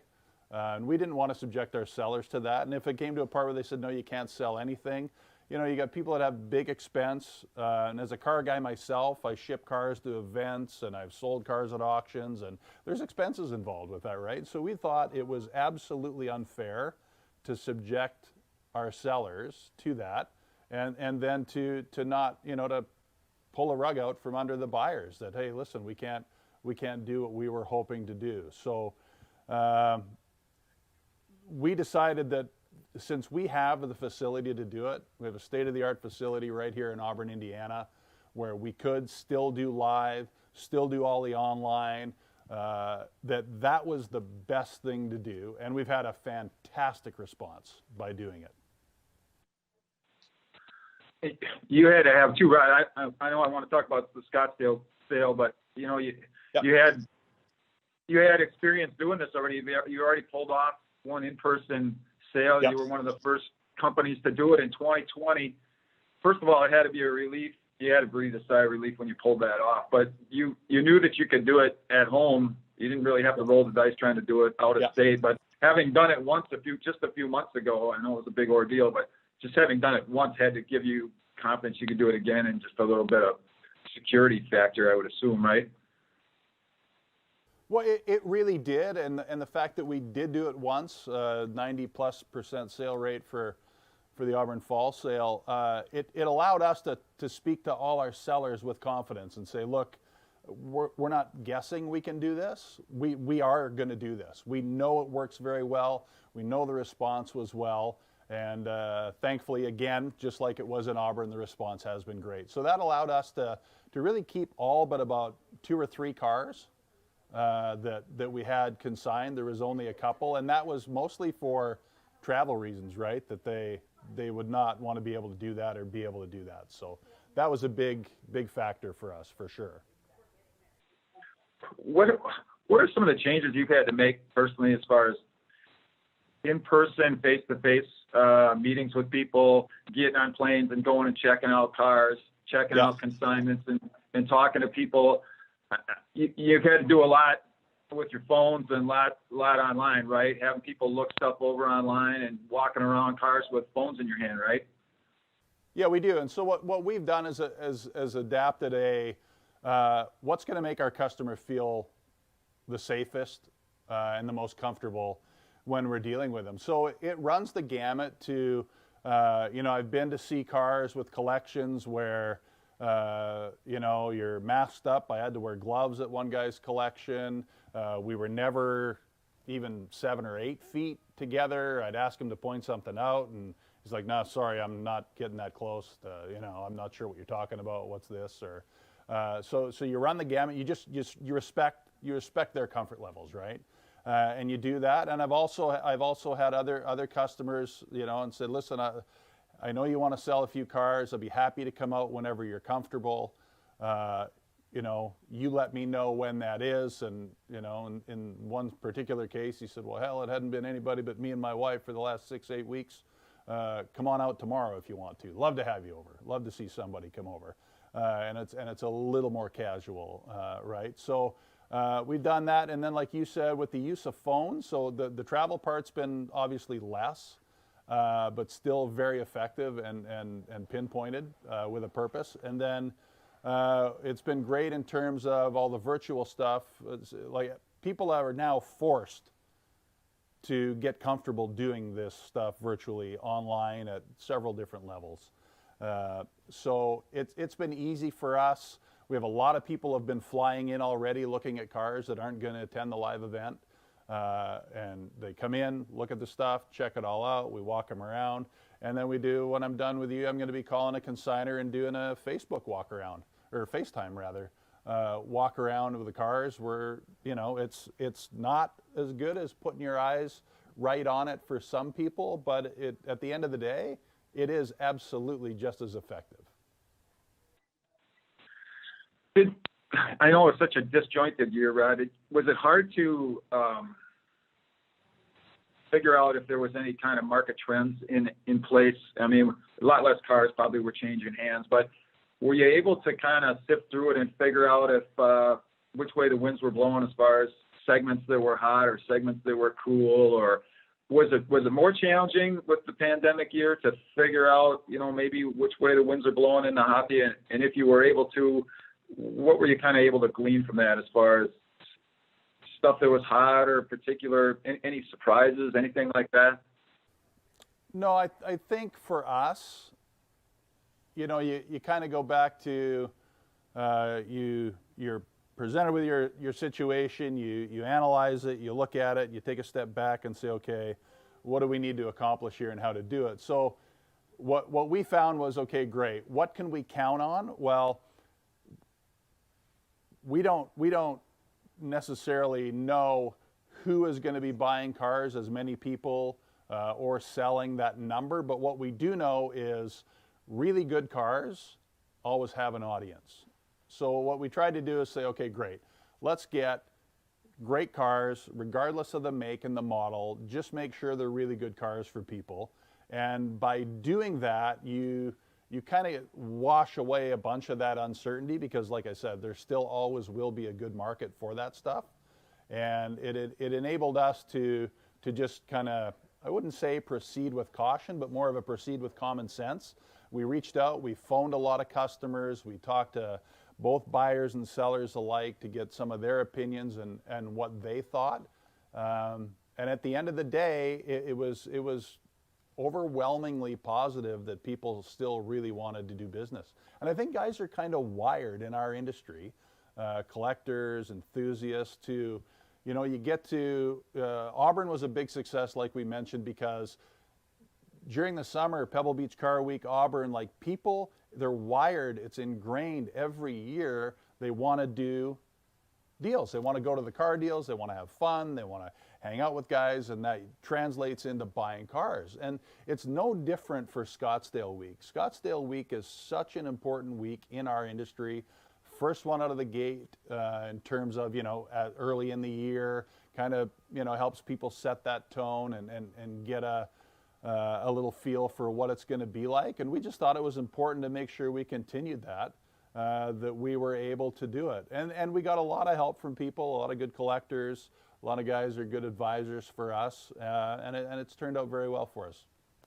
Rod, I wanted to kind of ask you again about your guys' reputation in the pre-war car niche, especially.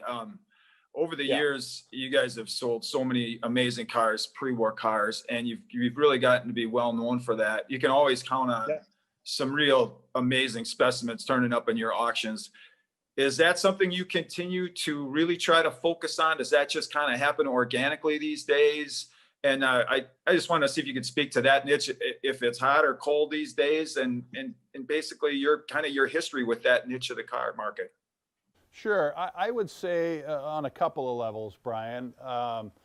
Both John, my business partner, and I really like pre-war stuff. So for us, it's easy. It's a natural to keep that interest and maintain that interest. And a lot of other companies in our business are shifting mostly to sports cars and different and using a different business model. It works well for them. But what we've decided is a couple of things. Some of the greatest cars in the world are pre-war cars, and there's always a market, like I said earlier, for really good stuff. So. And as it stands right now, the hobby is, in some ways generational, and there are increasingly more people that are in a mood to sell some of their pre-war cars, depending on that age group. A lot of guys, when they're getting up 70s, 80s, 90s, stuff like that, if they're going to drive them less, they like a new home. And we feel responsible to help everybody in the market, not just who has the most expensive car, but we do a lot with estates, things like that, where, we can really help people to do that and take some of those pre-war cars, and the usability of those cars is what makes them really good. So CCCA tours, Pebble Beach Motoring Classic, all those tours, you got lots of room for luggage in a bunch of those cars. They're very comfortable. And they're just friendly. They're good. They're friendly. They're easy to fix on the road. They're not like the new stuff that's computerized. So if you have a little breakdown, as you know, as a car guy, you can do most minor stuff on the roadside, and it gives people great comfort in doing that. And so, like I said, we want to make sure we service the entire segment to the best of our ability. Hey, let's hit on some of the highlight cars for the sale coming up here. You got a lot of interesting cars, at least one really great collection. What are some of the cars you're really looking forward to watching cross the block? Give us some of your favorite cars and some of the highlights we can look for. Sure. I mean, it's again, as like we always try to do at Worldwide, is have a diverse lineup of cars. So the pre-war stuff, of course, I love the 34 Packard. It's unbelievable, the story of that car, how accurately historical it is, all the ownership history right through. It's funny, in talking with one of the previous owners of the cars, he had the car and he sent it to Stone Barn Restorations, which is a fantastic place in New Jersey. And when he took it there, 𝗪cie𝗶𝗍𝗲 and his brother Tim, they would do their typical, they would walk around the car and let the owner know, hey, this is kind of what we're looking at and what it's going to take and what we need to do. And when David Kane, the previous owner, did that, he was surprised to hear Richie and Tim tell him that this was one of the best cars they've had in their shop, condition-wise. So the car had been previously restored a long time ago by Fran Roxas, and it's not entirely common for one restoration facility to really complement another. So I think it speaks volumes to the quality of the car when it arrived as to how good it was. And further to that point, Bob Joint, who a lot of people know, well-respected car guy, collector, judge. Bob Joint knew that car way back before Fran Roxas restored it. And in his words to me when I interviewed him, he said, that car was still a 90-something point car and honestly didn't even need to be restored the first time it was restored. So what I love most about that Packard is the integrity of it. It's phenomenal. Of course, low production, I think they made 4 or 5 of them. That's it. So from that standpoint, that's probably my favorite pre-war car here. And then another one I really like, there's a few, but the other one I like is the 34 Packard 12-cylinder convertible sedan.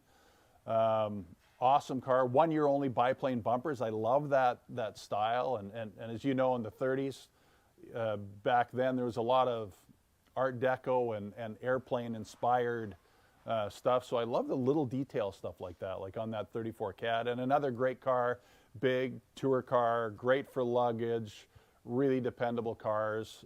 Those are probably a couple of the pre-war cars I like for sure. And then we get all over the place. We have the Woody collection. I mean, unbelievable the condition of these cars. You know, to have a big collection like that and to have them maintained so well is phenomenal. And you've got stuff. The most expensive one is likely the Marmon Harrington, which is 4-wheel drive, right? Handful of those. I think maybe 4 of those were made just for a couple of years at a time. Hardly anybody's seen those. They love those. So I love that, but maybe even a little more rare might be the 50 Monarch. So Ford in Canada sold cars under the Monarch brand. And that might be one of the most, you know, I know rare is a much overused term in our industry, but that's another one that is. And then the 42 Mercury. How many from 1942 anythings are there rolling around the streets today? So the Woody collection is phenomenal too. And of course, you have the real star of the show. It's got to be the A-Team van ride. You know, I'm still at that point in life where I take kids to school every day. Yes. And I'm thinking that if I could roll up to school and drop them off in the A-Team assault van, well, I would be the coolest dad in town. What is the story on that one? Where did you find that? Yes, instant cool dad status. So when we first had the idea that might be good for the auction, I thought, yeah, you know, it's kind of novel. It's kind of a neat deal. And yeah, there's probably some people. I remember watching the A-Team back then, you know, when it was on. And yeah, that's kind of a cool thing to do. People like movie stuff. They like TV stuff. It's kind of cool. So what it is a lot of other people don't know, but John and I as business partners, we also do some charitable endeavors. And one of the things we do is we have a foundation, our 501c3. It's the J. Cruz Education Center. And so what we do through the Education Center is career path development and transition services. So career path through kindergarten through 12th grade, with some really unique and cutting edge stuff on career path development for them.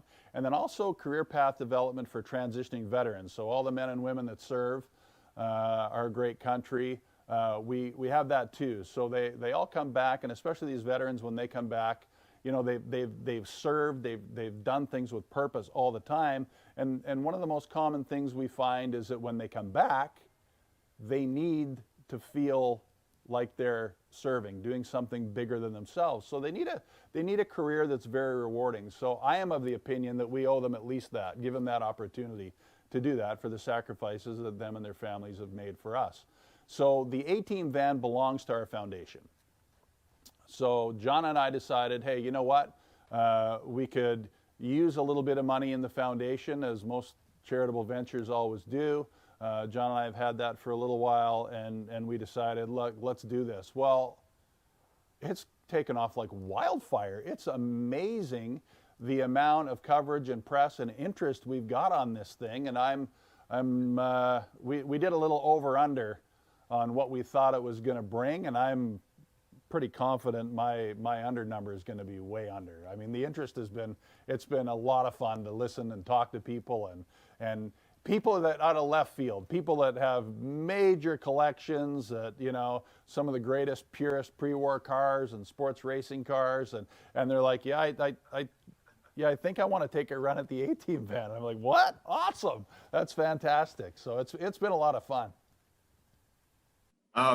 Hey, before I let you go, Rod, the rest of the year, how much have you been able to nail down as far as the schedule? Yep. Is there still some uncertainty out there, and what does the next 11 and a half months look like then? Sure. I think there's a lot of uncertainty. I think that honestly, I don't think it's going to be much different than 2020, with the exception of maybe a few things get relaxed in a few areas. We're going to have another sale here in the spring, April 23rd and 24th, here at this building, because it's a constant. We know we can do it. We got 200,000 square feet here, heated, cooled. No one has to go outside. Good weather, bad weather, doesn't matter. The cars are in a perfect spot. They're lit well. It's very user and customer friendly, so we can do that very well here. So we're going to do that. We have full plans on moving forward with the rest of the schedule, being our Pebble Beach Car Week sale, so the Pacific Grove auction that happens during Pebble Week. California, your guess is as good as mine. I don't know that it's more than 50-50 odds that something big gets to happen in California based on how the governor's shown us what his thoughts are and how he reacts to doing things there. And we'll leave it at that. But certainly we're going to do our Auburn fall sale here as well, again. Labor Day weekend, which is probably the longest tradition in the collector car industry, is Auburn. So through those, and then beyond that, again, Scottsdale, and then there's a couple of private collection auctions that we'll do, and we have to decide. Depends. One of the states I think will be fine where we can do it there live where it is. Another one we might have everything moved up here as well. So and then we'll probably add more online only segments just to fill in some of that stuff as well. But I don't honestly see it being a whole bunch different in terms of, are the gates going to open and can everybody just start flying all over and everybody's comfortable? More so, is everybody going to be comfortable traveling?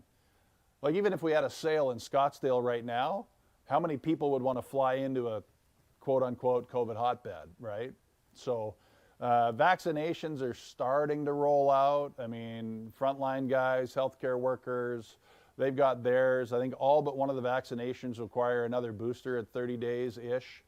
So even guys that are getting them now are still not good for another month. We don't know the effectiveness of them with all the strains. So what I'm hoping for is that it just gives people a bit more of an exposure effort to some sense of normalcy again, where they can start to do a lot more of the stuff. I hope the vaccinations really help to do that, and but more importantly, I just want people to be mentally comfortable and get back to day and living, because so many people have been sequestered beyond reasonability, in my opinion, that we got to start living, man.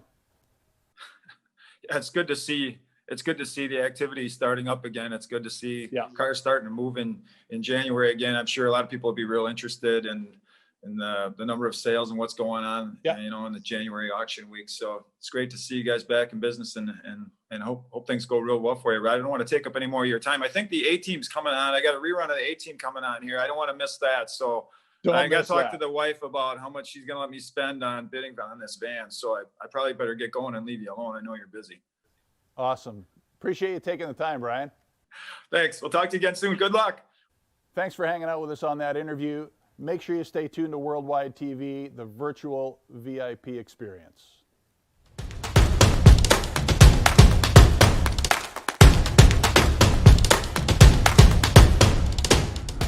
Hello, everybody. It's John Cruz. Welcome back to Worldwide TV. And I'm here with Matthew Toth, the Executive Director of the J. Cruz Education Center. And we are thrilled to be offering this incredible icon at the auction here this weekend. Mm-hmm. And do we know what this item is that we're offering for auction? Well, as a matter of fact, we do. This is one of 6 officially licensed by Hollywood Studios A-Team vans that were used for marketing all over North America, and of course instantly recognizable for those of us that grew up in the 80s, which we did. Yes. We got to watch this stuff. I think I've seen most A-Team episodes. Yeah, I've seen some of them as well. I loved it. It was great. Mr. T is my favorite. It's a total blast. It's a total blast. And we are certainly very fortunate to be able to be in a spot where we can have fun with collector cars while raising money for, in this case, the Career Coaching Academy, which you are running. Yes, I'm the Executive Director of the Career Coaching Academy within the J. Cruz Education Center, and it's been quite the ride. We opened in October, and we're coaching hundreds of students around the world, and it's been a fantastic endeavor. We take anybody ages 13 on up, which around the country, not many people, if anybody, does that. And so our program highlights the uniqueness of coaching individuals 13 and older. And a very special aspect of the Coaching Academy, of course, which I think the A-team would be thrilled about, is that we focus also on veterans that are transitioning out of active duty. And so we have really been fulfilled and been able to offer that service to our great veterans. Yes. And so just in looking at this, we've been able to take it out a little bit, have a little fun, burn a little rubber, and just looking in, obviously being a officially licensed van, it is very authentic in how it looks. Of course, we pop in the back here, and it is fantastic, of course, to see our guns. Now, these are, of course, props. They were originally built and put together as props, so they do not function as firearms. But when you open the door and you look in there, it really gives you the feel. We got the machine gun in the back, and we've all seen the episodes where the back flies open and there they are, and it's a lot of fun. And as we think about from a collectability standpoint, unaware of an authentic licensed A-team van ever being sold before. And so this is a neat opportunity for those of us, again, in this age bracket to buy an automotive icon. And I could not be more excited that in doing so, we're also helping a great cause. Yes. And so we're looking forward to seeing everybody here.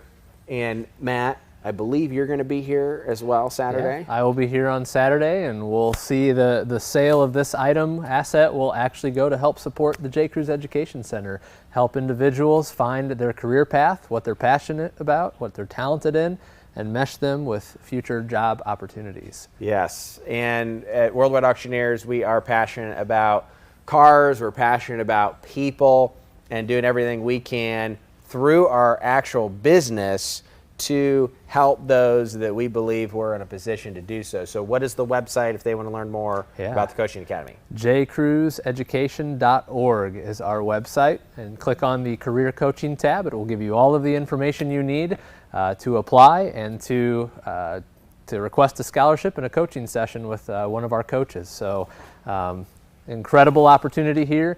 Don't miss it. I pity the fool who doesn't buy this. And I'll tell you what, the last thing I want to leave you with is we want you to be thinking Saturday about what this is going to sell for. I've got to talk to a lot of the interested parties, talked a lot internally, and I don't know the answer. So I'd like you to pick a number, and we'll find out if you're right on Saturday. So tune in Saturday. Kayla and Travis, of course, will be hosting, and we hope you have a lot of fun and enjoy Worldwide TV. Thanks for watching. Thank you. That does it for us here. Day 2 on Worldwide TV, your backstage pass to the Scottsdale auction in Auburn, Indiana. Don't forget, you can preview all of the cars here, get registered to bid, sign up, all of that paperwork done online at worldwideauctioneers.com. Until then, we'll see you tomorrow right back here on Worldwide TV.